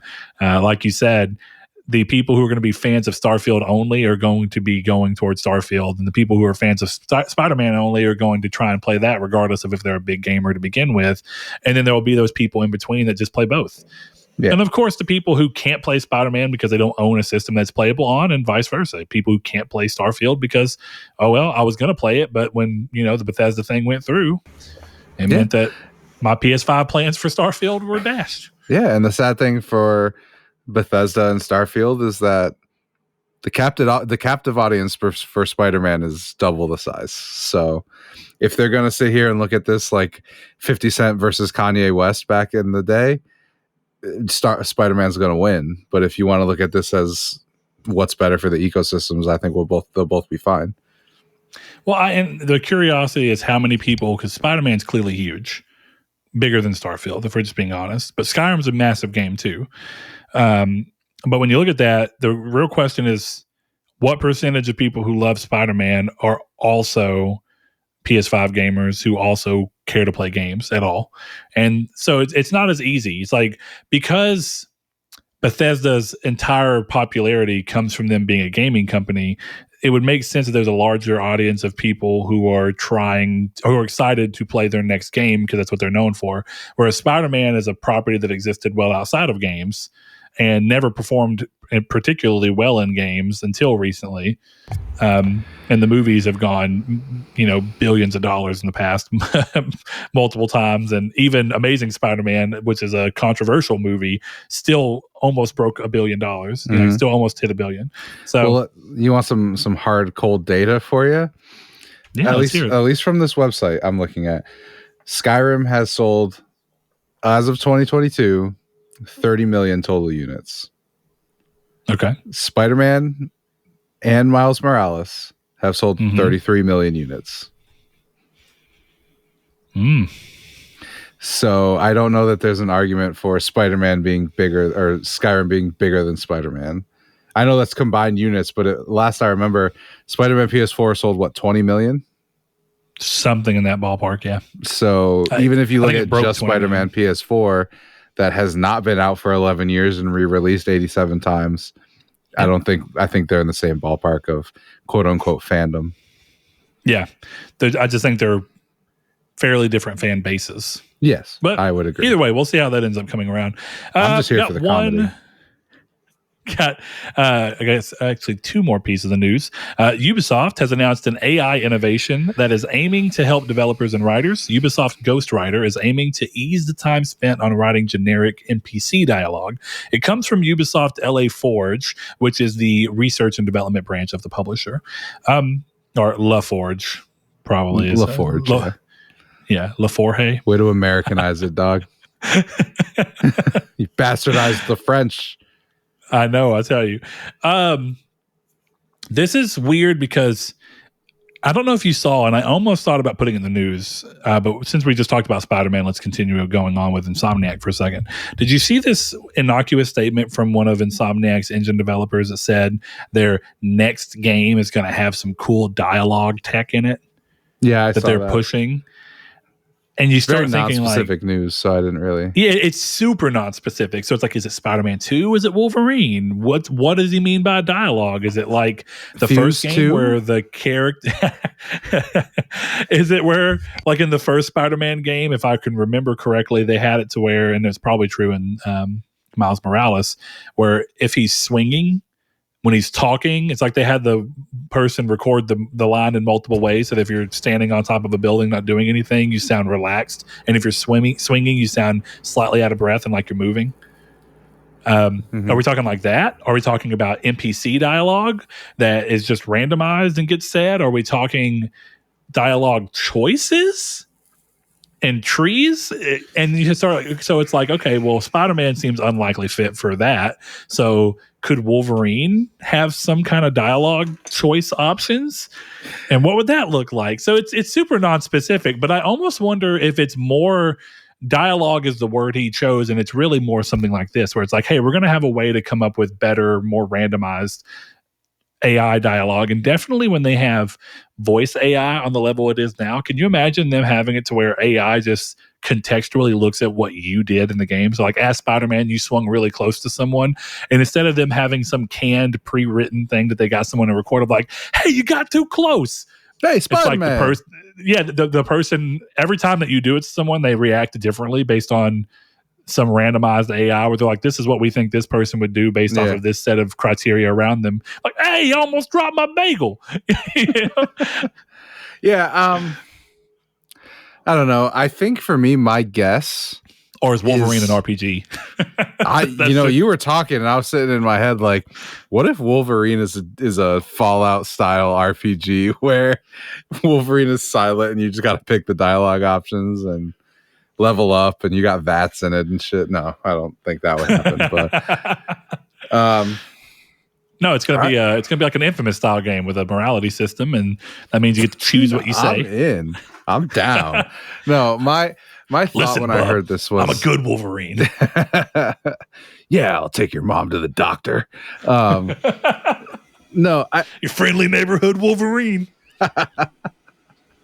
My first thought hearing this was I had seen something for movies where it was like instant translating, and it was using AI to make the Spanish dub of, I don't know, Scream 6. It would be Jenna Ortega's voice. Was it the footage of Fall? I think so. Where she's up on that tower and it's using AI to like morph her face to where the lip sync is perfect to that language, and it is very interesting. Well, yeah, because what I had been seeing was like the Spanish dub, the AI does it in, I don't know, Gwyneth Paltrow's voice, and the Italian dub is in Gwyneth Paltrow's voice. So that was basically what I had seen. I wonder if that would be great for video games. So who knows? Yeah, that would be interesting. You know, there's a Netflix series that I think got canceled, and I can't remember the name of it. 1899, maybe. Yes, that was. I can't remember which one it was. Where they did all of the dubs with CG'd, where every dub was lip sync matched by them going through and actually having AI, if I'm not mistaken, read, and they actually changed the actor's face. So they used the same performance and just went in and completely changed the lips and the wrinkles around to make it look correct. It's an interesting thing, and there's a big conversation going around right now about how AI can help versus the worries of AI overtaking certain aspects of a career. Yeah. But I think, but the more I look at it, I think there's a really good balance of AI getting things off the ground quicker, and then having an artist touch come in and actually give it the personality it would need, and it just cuts this process down for writers and artists and everyone. Because if you can go into if you can kind of go into an AI and kind of give a brief description of what you're thinking, like, here's my prompt for what I wish this character looked like, and then it can spit something out, you can be like, all right, I know exactly what to add to this to give it that extra layer of charisma. And is that inherently worse than having to draw something up from scratch? Well, if you think about the fact that you prompted it, you imagined what it would look like, and you just fed that data into something that you used as a tool. And so I think that that's a good way to look at AI, but we'll have to see how it ends up going. I mean, the real question is, how will AI writing help in getting games to where maybe, just maybe, a sequel to God of War or Horizon doesn't take 5 years? Yeah. They can finally change those goddamn boat animations. How dare they? They could have used AI for that. Yeah, right. Yeah, I'm curious to see what ends up being with Insomniacs, but I do wonder if it's something similar to this, because I think sometimes Sony's first party teams just kind of do a version of things that other people are doing. Because if you remember, The Last of Us 2 has like contextual body animations for Ellie, where if she's against a certain thing, like she'll brush up and move her arms in different ways in context to the environment and items around her. So like she'll put her hand against the wall when she's by one, or if she's crouching and there's an item, she'll like kind of grab onto it and move past it. And it's like a system that goes through a series of multiple variations of animations and chooses the one that best fits that context. Ubisoft had kind of already done something like that for Honor, if I remember correctly. And so it was just kind of like, here's Naughty Dog's take on the same idea, but in a single player story driven game rather than a multiplayer focused game.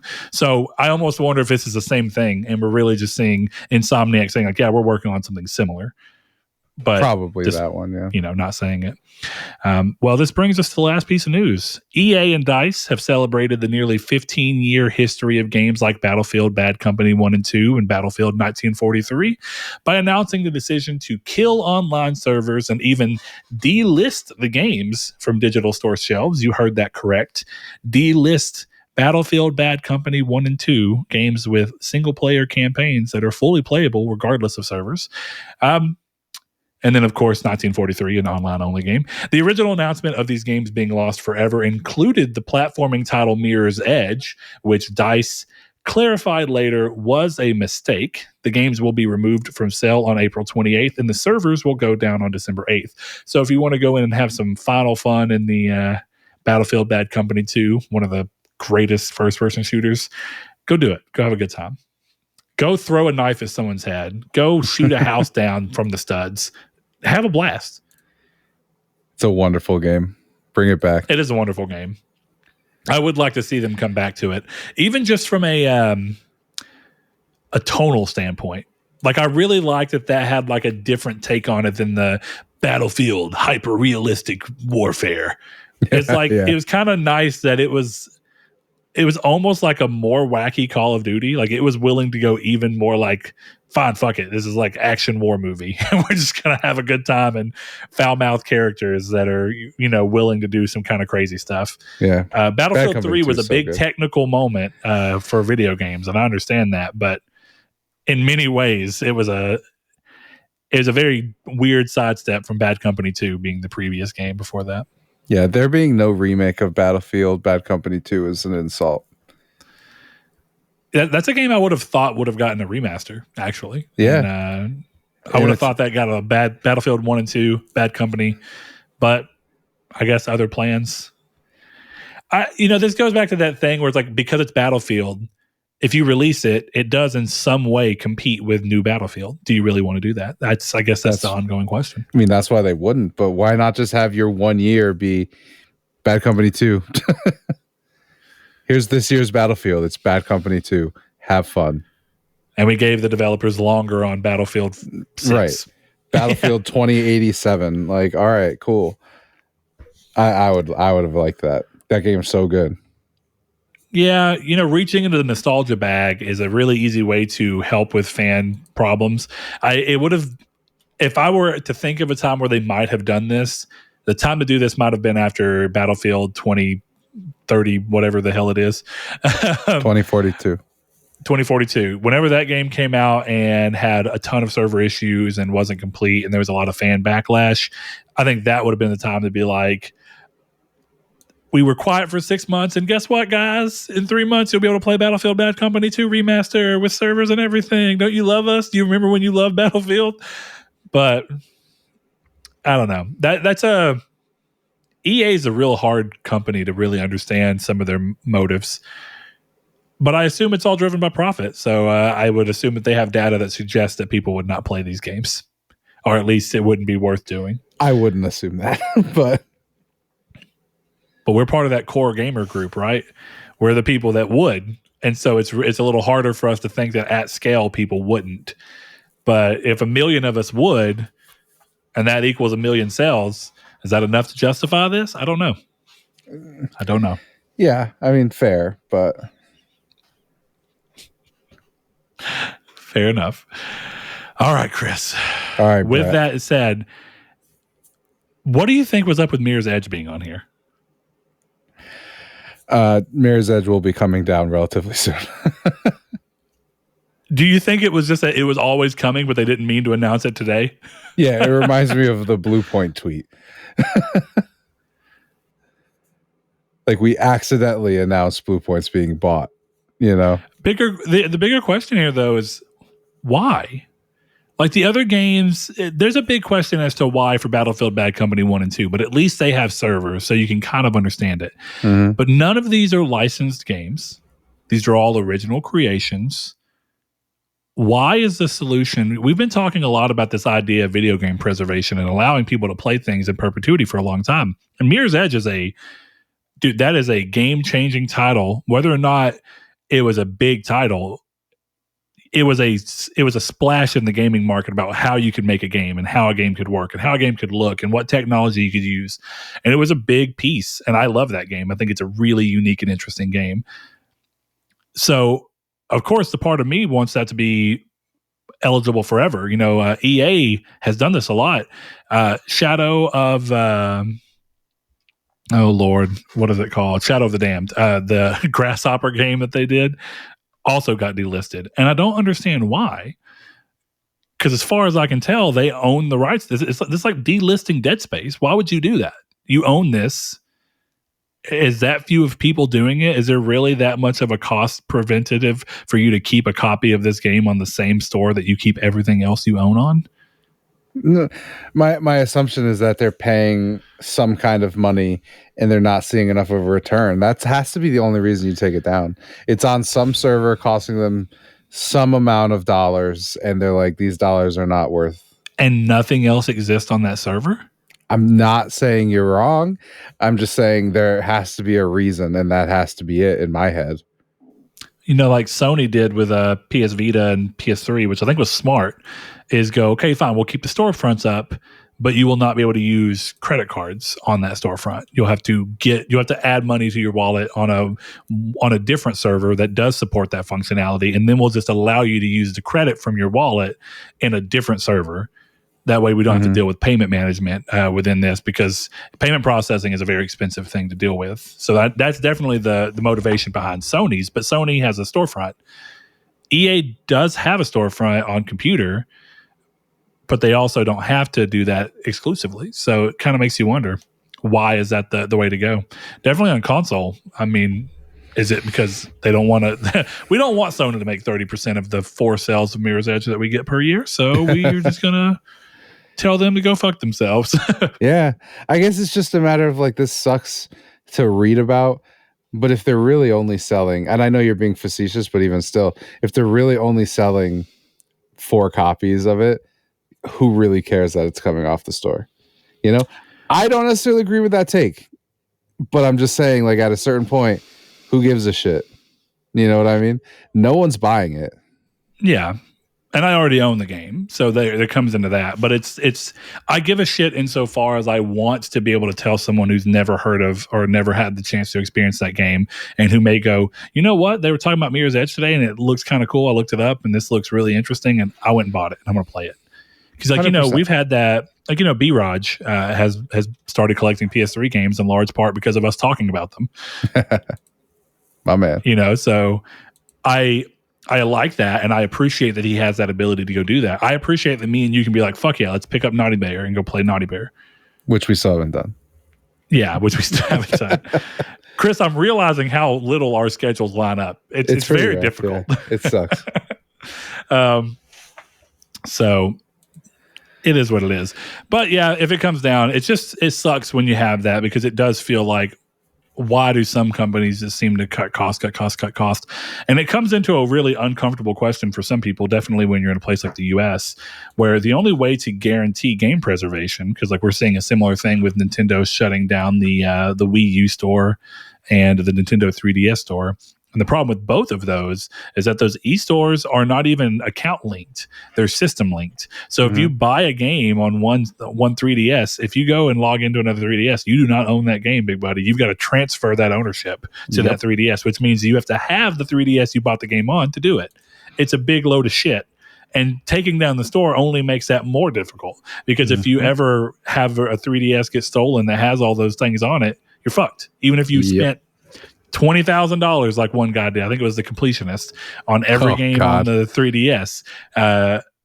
It's like, what value is that once you do that? So the uncomfortable part of it is that the only way to guarantee that is to say at some point there's some kind of reason for companies or preservationists to have some kind of thing of like, hey, after 10 years, we can make a catalog of the games that you own that can exist in perpetuity. And here's how it's preserved, and here it is. And there's a lot of weird legal ramifications to that Nintendo does not want to deal with, let alone the other manufacturers. It's an unfortunate thing, because, all things eventually decay. So I guess bringing our conversation full circle, maybe we should try and be more like the Japanese, who just go, you know what, you enjoy it while you have the opportunity to enjoy it. And one day when it's gone, and that's it. Yeah. And that's the beauty of it. Maybe the beauty of Mirror's Edge is that we got lucky enough to live in the time when a game like that was kind of bold and daring and weird got made by a publisher like EA. Yeah, that's the biggest thing about it. Right? Like, we're lucky that Dead Space exists. We're lucky that we got to live in a time where EA was like, let's make a horror game. So, yeah, twice. Somehow. Brett, complete tangent, quick question for you. Yeah, go ahead. Go for it. Nothing about this, by the way, just to clarify for the audience. That's my ADHD brain. Does the PS2 play PS1 games?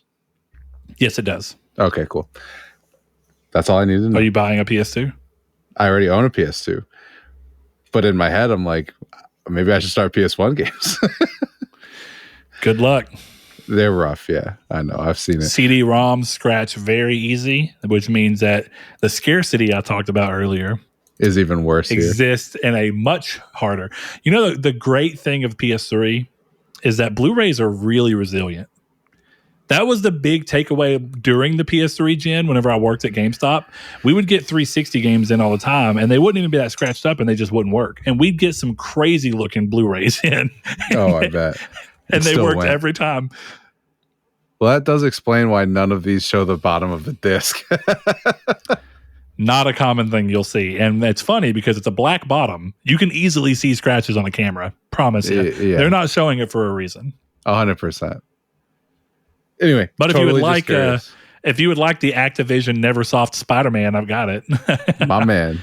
I got Tony Hawk Pro Skater 2. You want that? I got Twisted Metal 2. I've got some other random PS1 games. I've got some of my 64 games. I've got Fur Fighters in there. Ooh, Fur Fighters. Fur Fighters, yeah. It's what the band the Foo Fighters based their name off of. It's just David Growl is the lead singer. that would actually have been really good, as if one of the characters for Fur Fighters was David Growl. Yeah, I would like Sadly, that. That's not the case. That is disappointing. Dreamcast has a lot of very odd games. You should look up MDK2. It's a BioWare game. if you've never heard of it. I've heard the name, but I've never actually seen it. And you should look. I hope. Hey. I hope it's the one that you get the picture of the dog. It's like a basset hound smoking a cigar in space with 4 arms. It's on Steam. And the alien, yeah, it is on Steam. It's a weird game, bro. It is a very weird game. And I loved it. And that was the BioWare days back then, man. Back when gaming was fun. I will say, the one thing I lament about our gaming industry is we don't get weird shit anymore. We do, but not nearly as often. And it usually is. The upside is it's so out of left field now that it gets way more eyes on it when something truly weird does come. Well, what is something you consider truly weird? Like Maneater? I think Maneater is actually a pretty. It's a very gamey game. It's full of references and jokes. I think Maneater is a great answer for that question. Actually, did you ever get Spider the video game? 100%. First of all, Maneater has told me if you give me a game with a compelling enough upgrade system, and it's just me being an animal doing that animal's things in a somewhat exaggerated extent, I will have a fucking blast. If the next game is Cocaine Bear, you best believe I'm going to have a great time. Yeah. I saw they were doing Cocaine Shark. I don't know if that was real or not, but I did see that. That would actually have been a great. You're talking about kooky games, right? Yeah. We can't understate the fact that Maneater had a Illuminati DLC. I never played that, so I didn't know that. Yeah, hold on. Maneater Illuminati DLC. You should look it up. It's called the Truth Quest. That was the name of the DLC. And literally there's a picture of the Illuminati pyramid on the front of the DLC cover. And it's a big conspiracy thing in the New World Order. I never played it, but I remember seeing the trailers for it and thinking, this is great. This is hilarious. Why wouldn't you? So yeah, if they came out with a DLC that was Cocaine Shark, where a plane dropped some cocaine out and it landed in the ocean and a shark ate the cocaine and just started killing everybody, that's already minus the cocaine, that's basically the plot of Maneater. Yeah. Though Maneater has the added benefit that you were mutilated as a child after you watched it's Bambi for sharks. You watched your mother get killed, and then you were thrown out and grew and sought revenge. Could you imagine if Bambi was just Bambi being like, "Let's go"? It's called Brambo. Brambi, that's better. That was better. Yeah. All right, Brett, what's next on the news? You know what's next on the news? Nothing. What is next is some questions that we did not get to in the main section of the show because they didn't quite easily fit into any one thing. So the first one's going to be a little more goofy and free rolling out there, and then the next one will be a little bit. And then we're going to move into a new segment, a sexy segment. We'll get there. I'm excited for this. There. First question comes from Jehudi MD, one of our patrons. He says, did we ever ask Chris Figs if he has any weird food combinations? Any new ones for you, Brett? Fries and ice cream, pineapple on pizza, cheese and potato chip sandwich, fried chocolate bars? If yes, then have you had any meal that grew on you with age? Oof. So, Chris, yes. I feel like we may have had you once give that. I think I did. But on the off chance that we didn't, you're a chef. We're talking about cooking controllers last week and making braised Wii U controllers. So if anything, I think this week you should be able to throw out some odd, spicy food mixtures that you can put everybody on and have a good time. So let's see some of the weird stuff I've done. I've done habanero chocolate wing sauce. That was really good. It's delicious, actually. I did a back to school like teacher's burger. So it was a burger with, I think it was Swiss cheese, honey barbecue, and then caramelized apples. That was, oh dude, that sounds amazing. It was fucking definitely phenomenal. Was Swiss. Yeah. Definitely was Swiss. Yeah. Yep, that was really good.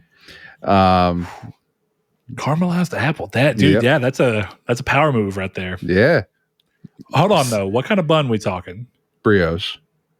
I'll say it almost feels like it has to be. You might be able to get away with a Hawaiian bun on that, actually. Yeah, you could get away with a Hawaiian bun. Although I don't like Hawaiian buns. I think they're too sweet, and I'm not looking for that. Like, they're a dessert bun to me, and I think it's kind of Yeah, odd. I mean, that's fair. That's fair. I think you could get away with it because it'll tie into the caramelized apple, but maybe the brioche exists in that kind of perfect in-between where it'll complement and allow the caramelized apple to kind of hit you and be the standout. Brioche is the perfect bun.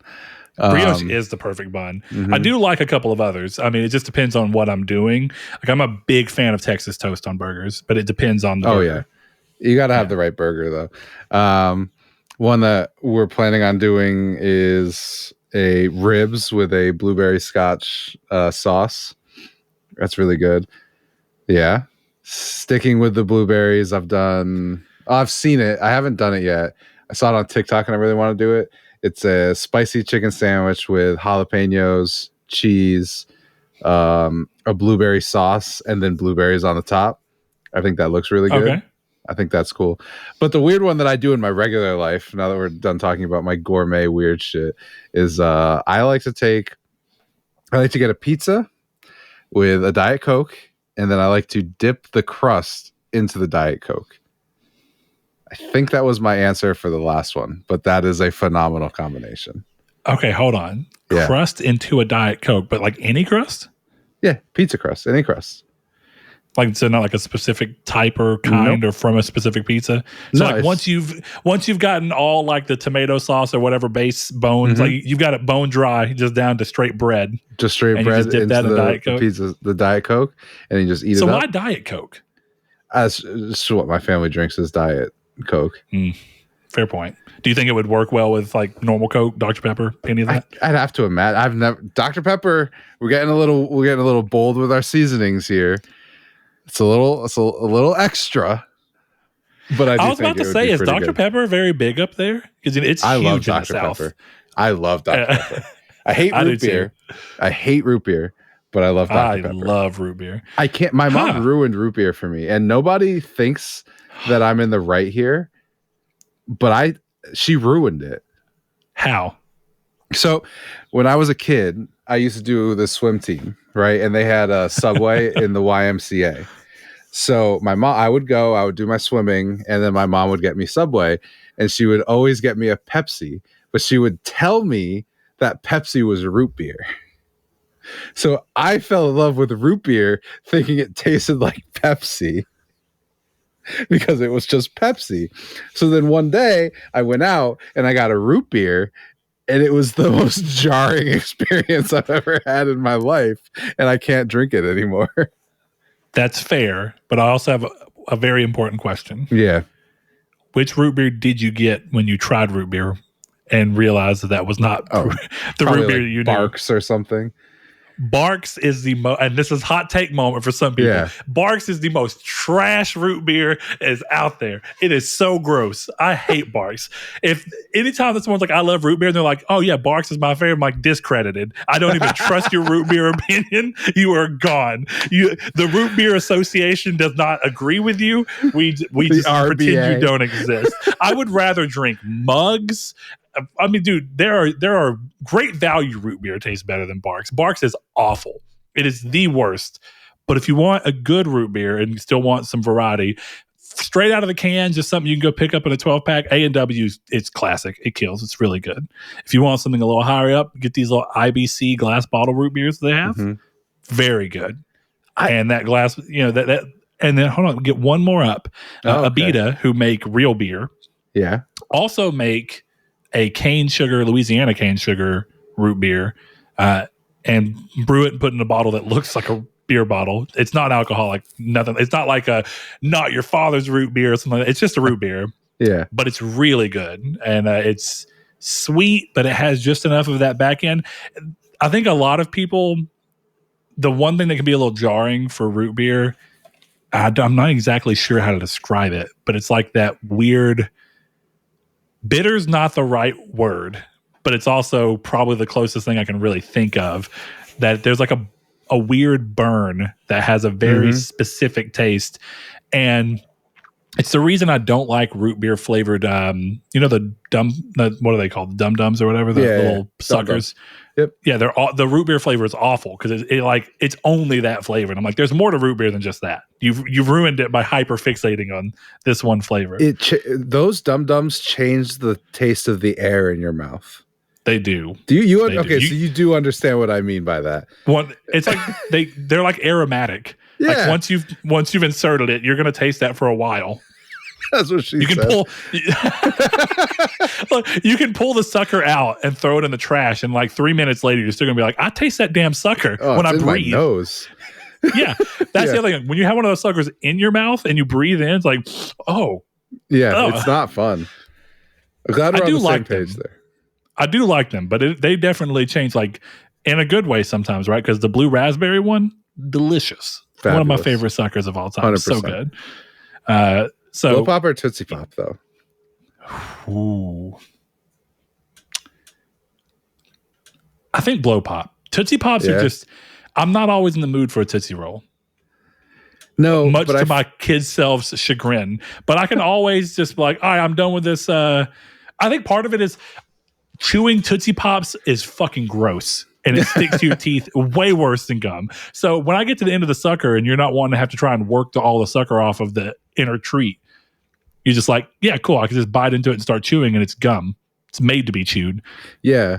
Well, see, that's the thing about Blow Pops and why they're insanely better than Tootsie Pops is because I've never got done the whole how many licks to get to the center of this lollipop thing.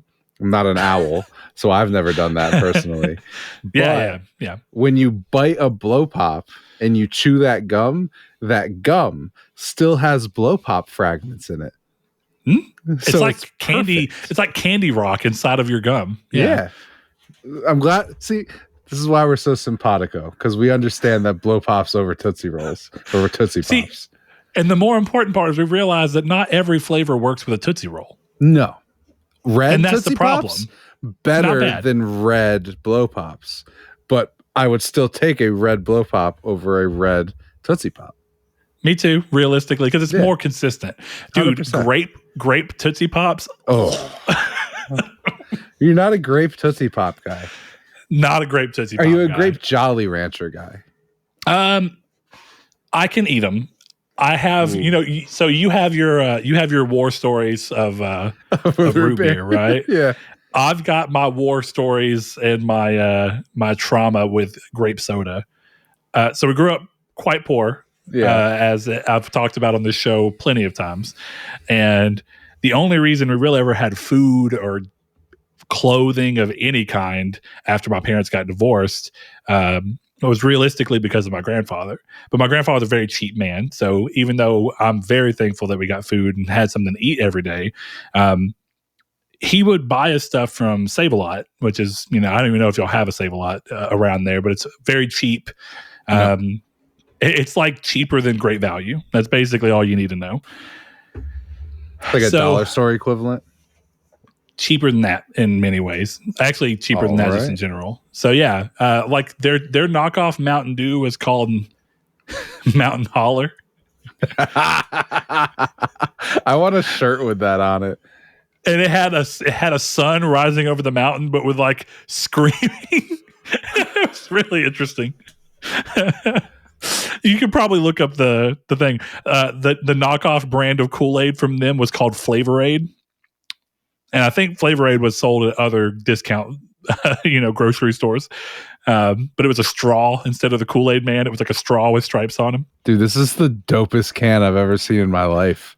Is it the Mountain Holler one? Yeah. This is so sick. Radical Citrus Thirst Blaster. Is it the one with the sunglasses? Yes. Yeah, that's the one. I drank a whole lot of that. But for a while, because my grandpa would I think it's where a lot of my obsessive is probably the wrong word, but I get really stuck on one thing, and that's just what I do. And I think I get that from my grandpa. So he would go Save-A-Lot, and he would buy us food every day. So growing up, the average summer day for damn sure when we didn't have school. So school's lunch was actually a great break from the monotony of my other day-to-day living. He would bring us, either we'd come to his house in where I live now, or when we lived out in the country, he would come to us and bring us stuff while we were staying at home. And almost every day he'd come with a bag of Cocoa Pebbles, a gallon of milk, 2 boxes of knockoff Velveeta shells and cheese. Yeah. And a 12-pack of grape soda. Oh, no. And so for years of my life, I would drink grape soda for pretty much like the entirety of the year. And when my mom lost her job a year or so later, he just started buying all of our food for about a year. And so I have a large chunk of my life where I had to drink that because it's what we had, that and water. Yeah. And there's a few foods in my life now by way of thankfully crawling out of that, even though I'm glad we survived, and I can only thank him and those foods for that. If I drink or smell grape soda, instant gag. If I see, smell, or even try to eat Vienna sausages, no way. Ain't happening. Ain't happening. So you can relate to like when people are like, I cannot drink tequila after that night 94. It's not 100%. Happening ever again. Yeah, I can't. I can't drink grape soda after that one day in fucking June of 2009 when I. It's like that. Once I got my own job and didn't have to do that crap anymore. When I started my own money, I was like, we're buying real Mountain Dew and we're gonna buy Voltage and. Typhoon and flavors that don't even exist anymore. You know, we're talking about stuff from our childhood with the food. Do you remember it was a citrus powder and it was a drink and it was monkeys? Tang. There it is. Yeah. I couldn't remember. Yeah, I never could afford it, but I remember the commercials. Oh, I never drank it once, but yeah. I did like Tang. It was like an orangutan. Yes, exactly. I think it still exists, but there's no more monkeys. Huh. No more monkeys, damn. All right, I'm trying to think if I have any food things in general. So since we last talked about food, realistically, I have done a lot of work to try and make myself a less picky eater because I guess by means of growing up with the same food, you form habits, and that means that I was very quick to just, if I didn't eat it, I didn't like it. So I've been working on that. So I eat salads more often than I used to. This year I've started getting to where I eat sushi, which has never been a thing for me up until the recent year. A little bit more open to Japanese and Chinese cuisine than I was in the past. So I've not been necessarily doing any weird mix-ups. Chris, did I ever tell you about my microwave burrito one? That's, I think, the one that he's referencing. No, you never told me this. Okay, so for any new listeners, and Chris, for your fresh ears, they have these. I can't remember the brand right now, but they sell them still at Walmart. It's like L something, and they're microwavable burritos that are incredibly cheap. And I get those and get the beef and bean burritos or the beef and bean chimichangas, and microwave them. And take a piece of American cheese. Of course, growing up, it was always off-brand singles. And you microwave them, and then about 15 seconds before they're done, you slap that piece of cheese on there and let it melt onto it. Then you get a bottle of ketchup, and you just put ketchup over the top like a little drizzle. And then you just bite it, just cut into it and eat it. And I haven't done it in years now. But every now and then it crosses my mind and I'm like, that actually sounds good. I don't know how that one, I eat a lot of that. I don't know how that one hasn't hit the Vienna sausage grape soda mark, but it hasn't. Here's the other thing though. I've got almost every single one of my friends growing up, not only to try it, but to do it on their own time. I'd hit them up and I'd be like, what you doing, man? And be like, oh, I'm cooking a burrito. I'm like, oh yeah. They're like, yeah, throwing that cheese and ketchup on there. And it used to blow my mind because I'm like, I thought that was going to be that thing where people would be like, absolutely not. But it's not the craziest thing in the world. No, but it's not. I will end this on one combination I had recently that I thought was weird. I was out of bacon and I had just done an event at work where I brought home a bunch of pulled pork. So I had scrambled eggs with pulled pork, and it was phenomenal, actually. For any of you that exist in a world where you've not had your tongue embraced by the warm hold, the sweet embrace of chicken and waffles, Oh, good God. And I mean real chicken and waffles. I'm not talking like you go down to Slim Chickens and get their fucking chicken tenders just piled up on a shitty waffle. Go to a real place, like a brunch place or something like that. We got a place in town called Verona, and their chicken and waffles are delicious. They come with very thick Belgian waffle. They are chicken tenders, but they're very, very nicely breaded, and they have strawberry chunks, whipped cream, syrup, of course, maple syrup, and then the little coup de grace is this like in-house habanero bacon sauce. That sounds pretty solid. And it is incredible. If you get a bite where you have all the elements stacked up, you know, like a little bit of waffle, a little piece of strawberry with a little whipped cream, dipped in a little bit of syrup, and then you just drizzle a hair of that habanero sauce on there. It's like eating heaven. It's so good. That's so like close to one of the dessert specials I want to do. So, whew. Oh, well, can you not tell us? Is this company secrets? No, I don't give a shit. I want to do an ice cream where it's in a waffle sundae, and then it's chicken tenders. It's like one chicken tender in the bottom, 2 scoops of ice cream, 2 chicken tenders on top, little bourbon maple syrup. Oh yeah, maybe a little bacon grease in there. Give it that salty bacon flavor. I'll tell you what, Chris. Sounds weird, but it's good. That sounds amazing. If y'all do that, I'll come and visit you, and I'll try one of those. Okay. And then if you ever come back down here, we'll do Sunday brunch at Verona, and I'll let you try that chicken and waffle. And then just to be courteous, I'll get there also insanely delicious. They have French toast. That is incredible. And I'll let you try a little bit of that too. I'm into it. Man, food is so good. This episode of Plate Squared has been really fun.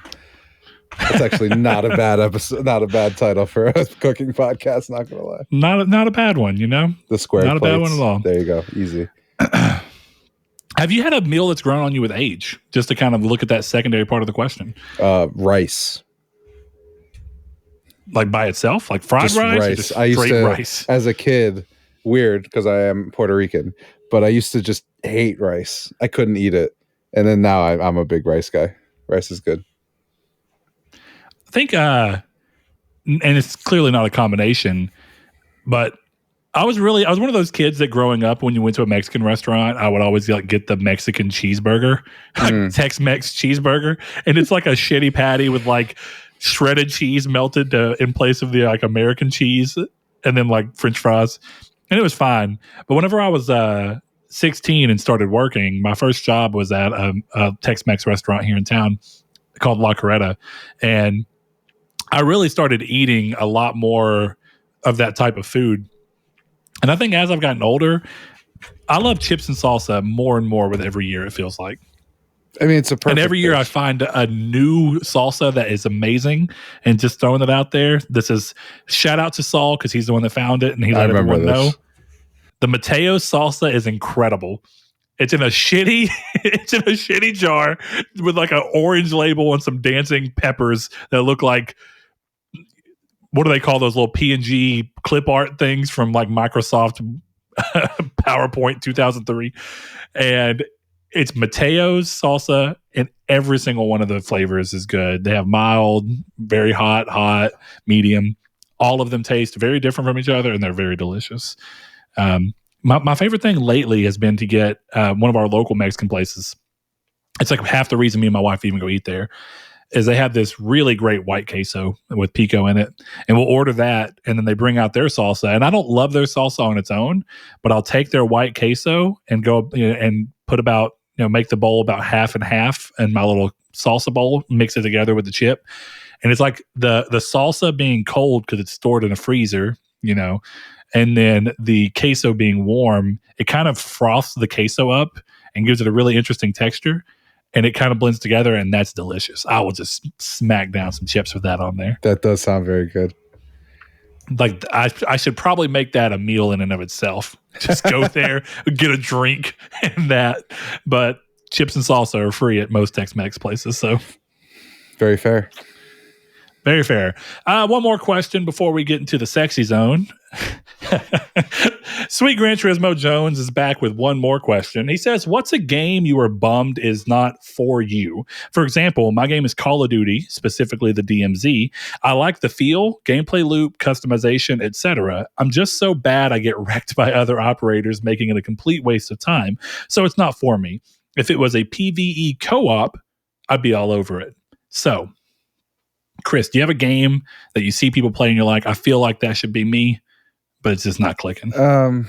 No, I think I don't have a ton of these. Mine's more just I wish I could get more into JRPGs. I'm sure you've seen us as we've talked about games for a long time. I keep trying. Like I do. Earnestly try. I respect that. I do respect that. And I can't get into them.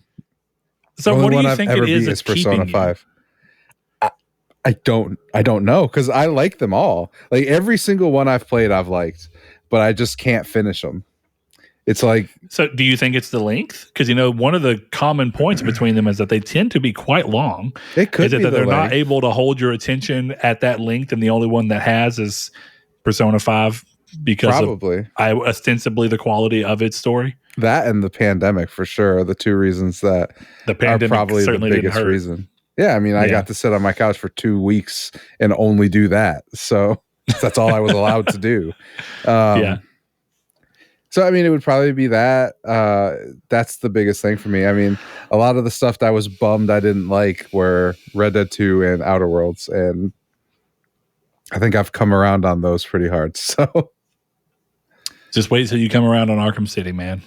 Just wait. I don't dislike Arkham City. It's just not better than Asylum. I know your thought process, but you wait and see. I will. It's the next game I'm going to play. Maybe Chia and then Arkham City. But yeah, a break would probably not be a bad idea. Though, to be fair, the upside to City and the difference between going from Asylum to City to Night is that Asylum's more closed off gameplay loop. When you go to City, the expansiveness really helps in playing them back to back. But going from City directly into Night is a little more rough, because it's like I just played a big, massive, sprawling world, and I'm doing that again. And the way you interact with the world is pretty similar, in a great way. Great games. You're saying it's Asylum, then City, then Chia, then Arkham Knight. That's what you're saying to me. Yeah, sure. There you go. All right, cool. Yeah, do Chia between it and Night. Give you a little break. Even though, if I'm not mistaken, Chia is kind of like open world. It is. It's probably the same. It's the same type probably of game. Not the right type of game. Maybe you need to play... I don't even know. I don't know what to tell Arkham Asylum, Arkham City, Resident Evil 4, Arkham Knight, Chia. That might actually be the right call. Right, Resident Evil is probably different enough. We'll do it. Though tonally, it's pretty brooding and dark and like Batman. So you're not getting a tonal disconnect, but you're at least getting a gameplay style disconnect. Yeah, but Resident Evil 4 is brooding and stuff in the way that it's funny. Where Arkham Knight is just the Arkham games are just kind of depressingly brooding. Well, apparently I've seen some of the reviews say that this game is a lot more daring to be dark than the actual original was. So I'm curious to see what they mean by that. Yeah. Like, I'm excited. Does the game take itself more seriously? And I'm a little worried that if it does, then those sections of moving through all these crazy, like, you know what I mean? Moving through rail carts and doing these somewhat goofy parts of the game may not land the same way. But we'll see. For your Metacritic draft, it did very well. So I think it'll be okay. It did very well for my Metacritic draft. I needed that win. Destiny 2 Lightfall really fucked me over. I'm pretty upset that I lost that one. Yeah, I was so confident that was a bold ass pick that was going to play well for me, but it did not. The final shape is going to be the one that's big.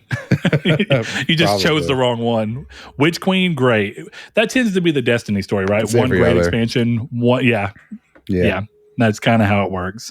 I think for me, it's kind of the same, but instead of it being a specific one game, I think recently I've learned that some of these survival games that I thought weren't for me are for me, with Conan and The Forest.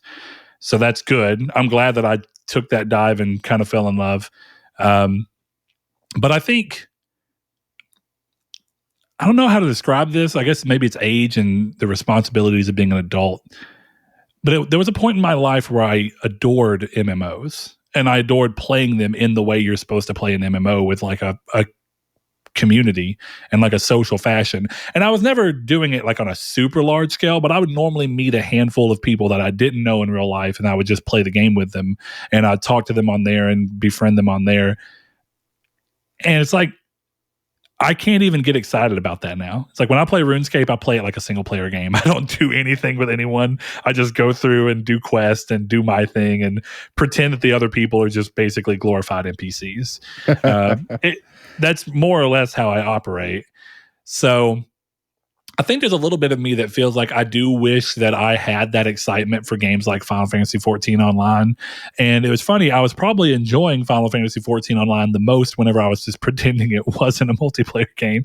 And every time that it reminded me that it was like, this feels like it's trying to pull me in. And that's kind of what Destiny is, right? Like I feel like I get so burnt out on Destiny because of the social aspect of it. And sometimes, like, I just want to get off work and come home and play a game without worrying about talking to 10 people to do a raid, you know? I do know. Like, I don't think I've ever been as... okay, I have, actually, recently, because of PSVR. I've really under-anticipated how physical VR games are. I have been so tired since PSVR 2 has come out because...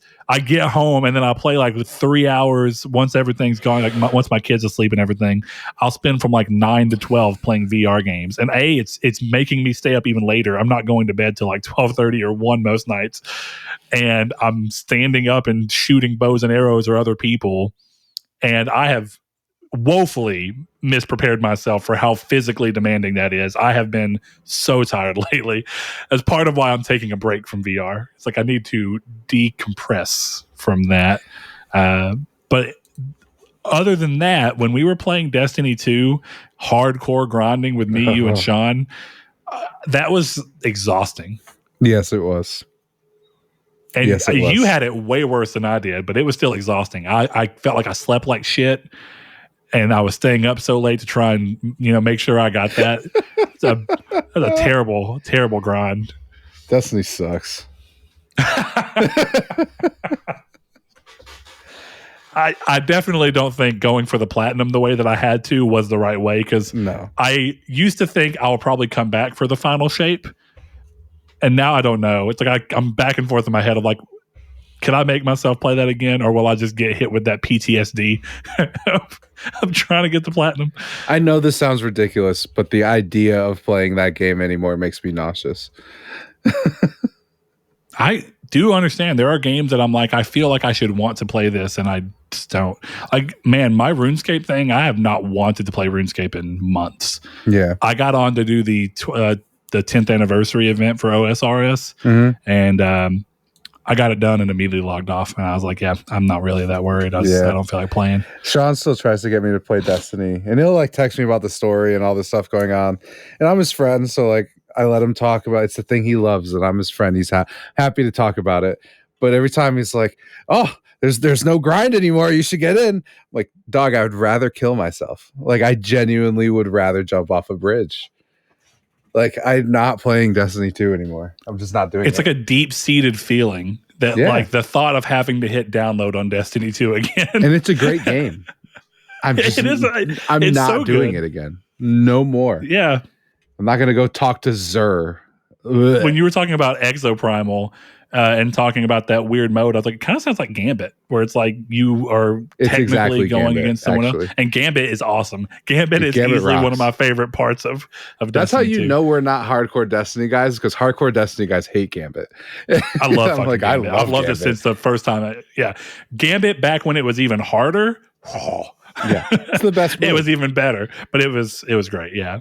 They've made a lot of changes to Gambit, but I still think it's an excellent idea for a game mode. All right. Well, Chris. Yes. With that in mind, I think it's time that we go into the Velvet Corner. Oh. Velvet's Corner. There you are. That was really Velvet solid. Thunder has continued to provide us with such crazy, ridiculous, off-the-wall questions that Chris has suggested that we make a dedicated spot for it. As long as he continues to supply the questions, the button for the Velvet Corner song will stay in this podcast app. Yeah. And we will hit it every time. And I threw that together specifically for you. I wanted you to know that. Chris, as he was waiting for us to record, heard me slide over to my mic real quick in my recording program and go, Velvet's Corner. And I had a great time doing it, and I would do it again. That was the first time I heard the jingle, too. I refused to listen to it. And then Brett tried to play it like 18 times before the show started. I didn't mean to. I'm like, stop it. I was trying to set the volume. Well, did it live up to your expectations, Chris? Yeah, it was pretty good. I was disappointed there was no ka-chow. I almost did. Oh yeah, and I may add that in. We'll see. It's an evolving corner of the building. Yeah, I may even sample in the Kool-Aid Man, and then a random girl moan. I think my pitch to Velvet was: would it be cool if I just gave you like porno/stripper music? And then just did like a low belting voice over it. And I feel like I really came in some lightning bolts. I mean, do it one more time. Play it one more time. All right, you ready? Here, we'll give it to you one more time. Show me one more time. Velvet's Corner. It's pretty good. It's pretty solid. There we go. I'll take it. Well, he comes with 2 questions because he got told it was too easy. Yeah, it was too easy. By you. So we'll give the first one. How many Switch cartridges do you think you could fit in your mouth? Or as Aztec King, one of our patrons said, AKA, what that mouth do? 17 and a half. 17 and a half? You couldn't fit the whole 18th one in there? No, it's like sticking out like a tongue. So here, what's the half? Is it like half like hamburger, hot dog, or like piece of paper? Like, are you taking a piece of paper and somehow splitting it into 2? You know what I mean? Like, no, I was thinking the front and the back. I stuck the Switch card in there, and it's just some of it's hanging out the front because it doesn't all fit. Okay. Well, I've got a small mouth hole. Oh, okay. The inside of my mouth is quite large. Oh. I'm not proud of this, and I am proud of this. You practiced? You checked? Well, no. One point in time, like 6 or 7 years ago, I think it was before my daughter was born, we were out eating Texas Roadhouse with my friend and his wife, and we were making a joke, and I can't remember if it was my wife or what, but someone was like, if you can eat that whole potato in one go, I'll give you a blowjob tonight. And so I took the entire baked potato and shoved the entire thing in my mouth in one go. Congratulations. Good. And it was incredible. And here's the extra part, right? This is the extra layer of that. Part of the reason that even came up is because Texas Roadhouse specifically, they put the salt crystals, the big thick ones on the outside and do butter, and it bakes it on there, and it's delicious. So it's the only place that when I get a baked potato, I eat the baked potato like a hot dog. So I just pick it up and I literally bite the entire potato. And on multiple occasions while I'm doing it, I've had people look at me like, whoa, what the hell? One point in time, one of the managers for the business walked by and saw me doing it. He's like, hell yeah, dude. And I didn't see him again for like a year. And he came out, he was like, potato guy. And I was like, that's me. You got me. He remembered you for your abnormal potato habit. That's so really that was kind of what it is. I was going to eat the potato anyway, and it was going towards my mouth. And it was like, if you can eat it all in one blow or one job. So it was one job. In one job. Eat it one blow. No, one job. That's exactly right. One blow equals one job. Hell fucking yeah, it does. One like equals one pair, Chris. All right, so I'm going to go with, I'm going to be bold, and I'm going to say 21 3/4. Okay. All right, yeah. I can see it. I mean, I could see myself getting higher than 17 and a half. It's just the most comfortable I am is with 17 and a half. Yeah. Because keep in mind, you got to withstand that awful taste, too. Yeah, you got to understand the awful taste. But then the other question is, at what point does it start to hit your gag reflex? It don't be hitting the gag reflex, boy. What gag reflex? Ain't got one of them. What gag reflex? Velvet's Corner. Oh, man. All right. So the actual Velvet's Corner, once he decided to accept your challenge, is one of the most complicated I have ever seen. So if you're ready, Chris, here we are. I'm ready. If you had to plan a bachelor party for the male protagonist of the hardest game you've ever platinumed, who would it be? Who would they be marrying? Where would you arrange to go? And who would you invite to the party? Ooh. Okay, that is a harder one. Hardest game to platinum is such a... that's what I was talking about with Bailey Robertson, is that point of where it's like, what does that mean? Is it like the most grind-inducing one? Is it the one that was the biggest skill challenge, but it didn't take forever? So I'm going to go with a relatively easy answer. My boy Crash. We go back whenever I was, yay tall. And he's finally shacking up, meeting up with Tana after he got separated from her and finally rejoined her and Crash 4. He's getting with her. He's marrying her. We're going all the way to the Wampa Islands, going back to where he started. They're going to have a nice little... Yeah. That's when they consummate. Okay, calm down. We're getting there. Getting there. And they're going to have Aku or Uka. Aku. Gonna have my boy do his thing where he's going to be like the, I guess, the officiator for the wedding.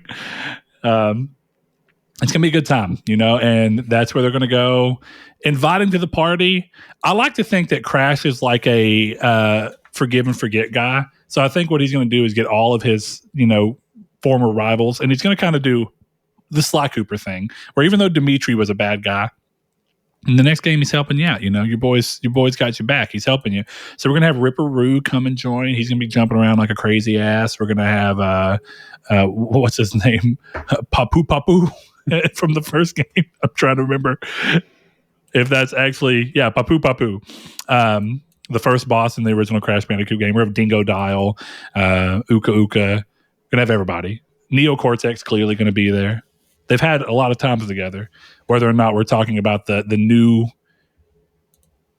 I guess, return to Crash Bandicoot 3, where none of the other stuff happened. They just Dragon Ball Super'd it. Oh, Crash Twin Sanity was a dream that Crash had. So that's where I go. And because the reason I throw that out there is that Crash Bandicoot 1 in the Insane Trilogy has got some insane relic time trials for a couple of levels. The Frozen Bridge, I can't remember, the Ice Bridge or whatever. There's a few of them that are insane, and they're so hard. And I was yelling and screaming and broke a few chairs of my arm. I did actually beat the shit out of the arm on my chair that's over here by my computer that is now electrical taped on because it broke off. So yeah, I've learned to control my anger a lot more since then, which is the way to go. Congrats. So Chris, I've given you time. Where are we at here? The hardest Who's part Commander was, Shepard marrying? The hardest part was determining which game I decided was going to be my hardest, right? I could go with Destiny 2. I could go with Fallout New Vegas because of how difficult actually playing that game was. But I've decided to go with a game that was a struggle to platinum. And it was a struggle to platinum because it was a piece of dog shit. So then why'd you platinum it? So I'm going with the Callisto Protocol. Oh, which means Jacob is getting married. To who? Is it to the two-headed dude that you fight 8 times? No, he's getting married to my right thumbstick. And I'm going to take... I thought maybe the ending of the game, when it does that... I don't want to spoil the game, but that's what it is. It's right before his wedding. He's like... You hear that voice, and you're like, oh, no, but it turns out he's proposing. Okay, I like that. I think... And Jacob couldn't dodge the proposal. Nice. I think they would... in reality, I think I would have him marrying probably the Sam Nicole Whitmer character. I think him and the general. That's what I was talking about, so that works. Yeah. I think him and him would get married. They'd get married together. I think I would arrange to go anywhere that's not a prison. I think that's a very easy setup for me, right? Mm-hmm. Who I would invite to the party. He doesn't have very many friends, which made this very easy. But I would be sure to weekend at Bernie's, the burned corpse of his friend from the beginning of the game. The one that he has PTSD flashbacks on, and then the Yes. game never really does anything with. Yep. Yeah. So it'd be like him, like the warden, maybe that doctor at the end. But the warden wouldn't actually be there. It'd just be his his little hologram that he keeps doing throughout the game. Yeah, of course. Congratulations, Jacob. Right. Exactly. Go back to your cell. The guy that I guess we could throw out there that, speaking of all this Destiny talk and everything, RIP Lance Reddick. Yes. No more Zavala. No more Silence. For all the people that never got around to it, go play Quantum Break. Yes. Continue. I don't know. I think that's it for me. I was going to go Sekiro, but they don't really tell you much about that character. So I'm going with Callisto Protocol because it was the hardest game I've ever had to platinum. Yeah, I still can't believe you did it. My hope is that if I do go back to platinum it's after a number of updates have made it much better. But the real problem I see is that I don't think that most of my complaints, I could see myself getting through the game once with its gameplay flaws that I have, right? Yeah. But I don't think the story is engaging enough to do again. No. Even if you try and lightly improve the gameplay. So even if you removed a lot of the gameplay flaws, or at least lessen them considerably, the story is not compelling enough to go through again, which I think is the biggest, it's the biggest thing where I felt like the game was going to, my expectations is that it was going to be replayable in the way that I think Dead Space 1 and 2 are. And I don't find that game replayable at all, because there's not really much to pull you. The gameplay is not that engaging. And even if it's good enough to get through once, it's like, oh, okay, this is a good time. I had a solid time out of the game. Bam, done. Going for platinum, crazy, man. So I did it all in one playthrough, baby. I'm proud of you. Smartest decision I've ever made. Probably the right move. I still don't know how you play games following a god. It just seems like just trying to follow a god to get the remaining fish in a short hike and find the last golden feather that I couldn't figure out how to do. I was like, how do you play games like this? This seems so annoying. It's not that annoying. I had to do the same thing in Call of the Mountain. I had like 2 beacons I couldn't find. These little things that you shoot that are collectibles. Mm-hmm. And I could not find them. So I had to go to a god. And it's even worse in VR where you've got to be constantly sliding the thing off your face and looking at your phone and then going back in. Yeah, I don't know how you do it in VR. But if it makes you happy, I did all of Arkham Asylum's riddle challenges without a guide. Just the secret maps. I did that with Arkham Knight without any guide. Arkham Knight, really, you don't need a guide. Though that's actually one of the ones I brought up. Arkham Knight's the combo trophy that you've got to get is stupid. It is so hard. I think those are easy. Go see the one I'm talking about. It is hard. It is the one trophy that most people don't have who have trophies. Is it the one where you have to use all his combat moves in one combo? Yep. Oh, without breaking at all. It's incredibly complicated. Oh, I'm sure. I know it is, but I think I'll be okay. The one thing I'm really good at in those games is the combos. I'm good at combos, but not stringing every single move together without repeating it a single time. Oh, I didn't know you couldn't repeat it. That's a whole different story. As far as I know, I don't think you can. Either way, on this note, it was very hard. It took me a long time to get it. Yeah, of course. Okay. Well, that closes out Velvet's Corner. I promise next time we won't do it so much. I just like seeing Chris lose control over here. But that wraps up this episode. That was our last question. Guys, next week is, of course, episode 300 for us. And as you may know, if you've been listening for a long time, Chris and I are still trying to find ways to make things work with our own schedules.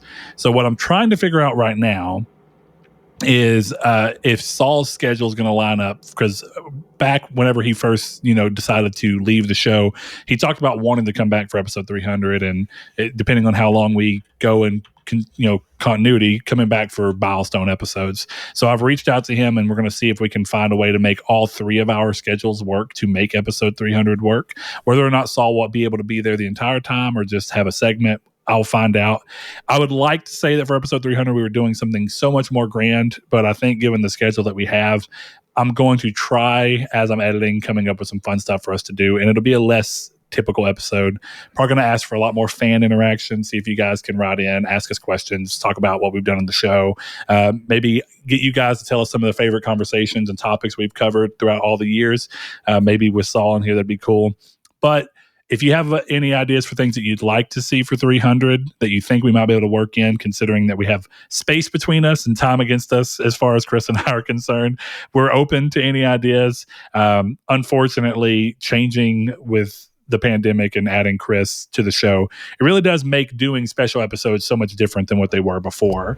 Used to, it's live streaming and have everything together. And unfortunately, shy of trying to get Chris down here in very short notice in a job where he has to put notice in and I have to put notice in, I just don't think it was going to work. So hopefully for one of our upcoming episodes that, we can do something a little bit bigger, get Chris to come down here or me go up to Chris, something.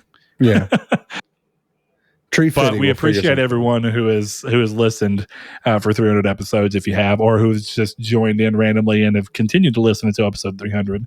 But with that in mind, I think this is wrapping this baby up, man. So, Chris, I normally give the rigmarole at the end, but I think I would like to pass the baton to you today. Oh God, what does that mean? I feel ready to you. Ready to you. I feel ready that you can do this. I believe in you. Oh, okay. Do you know what a rigmarole is? Yeah. Do you know where the word rigmarole came from? No. I looked it up one day and I don't remember anymore. Because I'm riggedy rolling out of the show by talking about, you can finding us on Patreon at patreon.com/Snartech, where you can join our Discord and join our community of wonderful people in the description below. You can find that. I think you can find it on Patreon too. You can probably find it on our Facebook group, which is facebook.com/triangle squared. If you do enjoy the show, please go to any subscription service that does allow you to review. Give us a nice 5-star review. Even if you hate the show, give it a 5-star review and just tell us why you hate it. Yeah, go to the Michelin food thing and just give us a 5-star restaurant review. Could you imagine if I got my first Michelin star because of my fucking podcast? That'd be amazing, actually. That'd be really good. Technically a Michelin star chef. Yeah, blah, blah. No, yeah. So like and review, subscribe on YouTube, go to Patreon, like and subscribe, comment, share the video with friends, all that sexy stuff. Everything that we want you to do. Yeah, we want you to do it, so do it. That's basically the moral of the story. Come here. I'm going to give you a little smooch on the forehead. That's how we end the show. With a little kissy kiss. All right, guys. Play on, gamers. Yeah. Everybody remember, keep playing. Keep playing, gamers. Just so everyone can know, the origins of rigmarole came from an altered Kentish colloquial survival of ragman roll, which was a long list, roster, or catalog. The origins are Middle English rage man, recording accusations or offenses, also an accuser. So basically, long, process. They took ragman roll and called it rigmarole. Okay. Words are interesting. Yeah. Why don't you ragman roll onto Patreon? That's exactly what I was going to do, Chris. Shout out to our patrons, Spencer, Brandon Edwards, Alex, Barry Rogers, Stingray X, It's a Sin to Win, a.k.a. Sean, Aztec King, Lecheon 69, The Lord Corgi, Salvador Garcia, Hamadegger, Bailey Robertson, Mark Schutz, Cypher Primus, Kyle Grimm, Rude Days 93, Kevin Bacon Bits, Christopher, Danny Villalobos, Jehudi MD, No Fate, Josh Ayers, Derek Porter, Donovan Williams, Matthew Green, and Sean Sandaroo. Thanks to each and every one of you. We'll see you next week.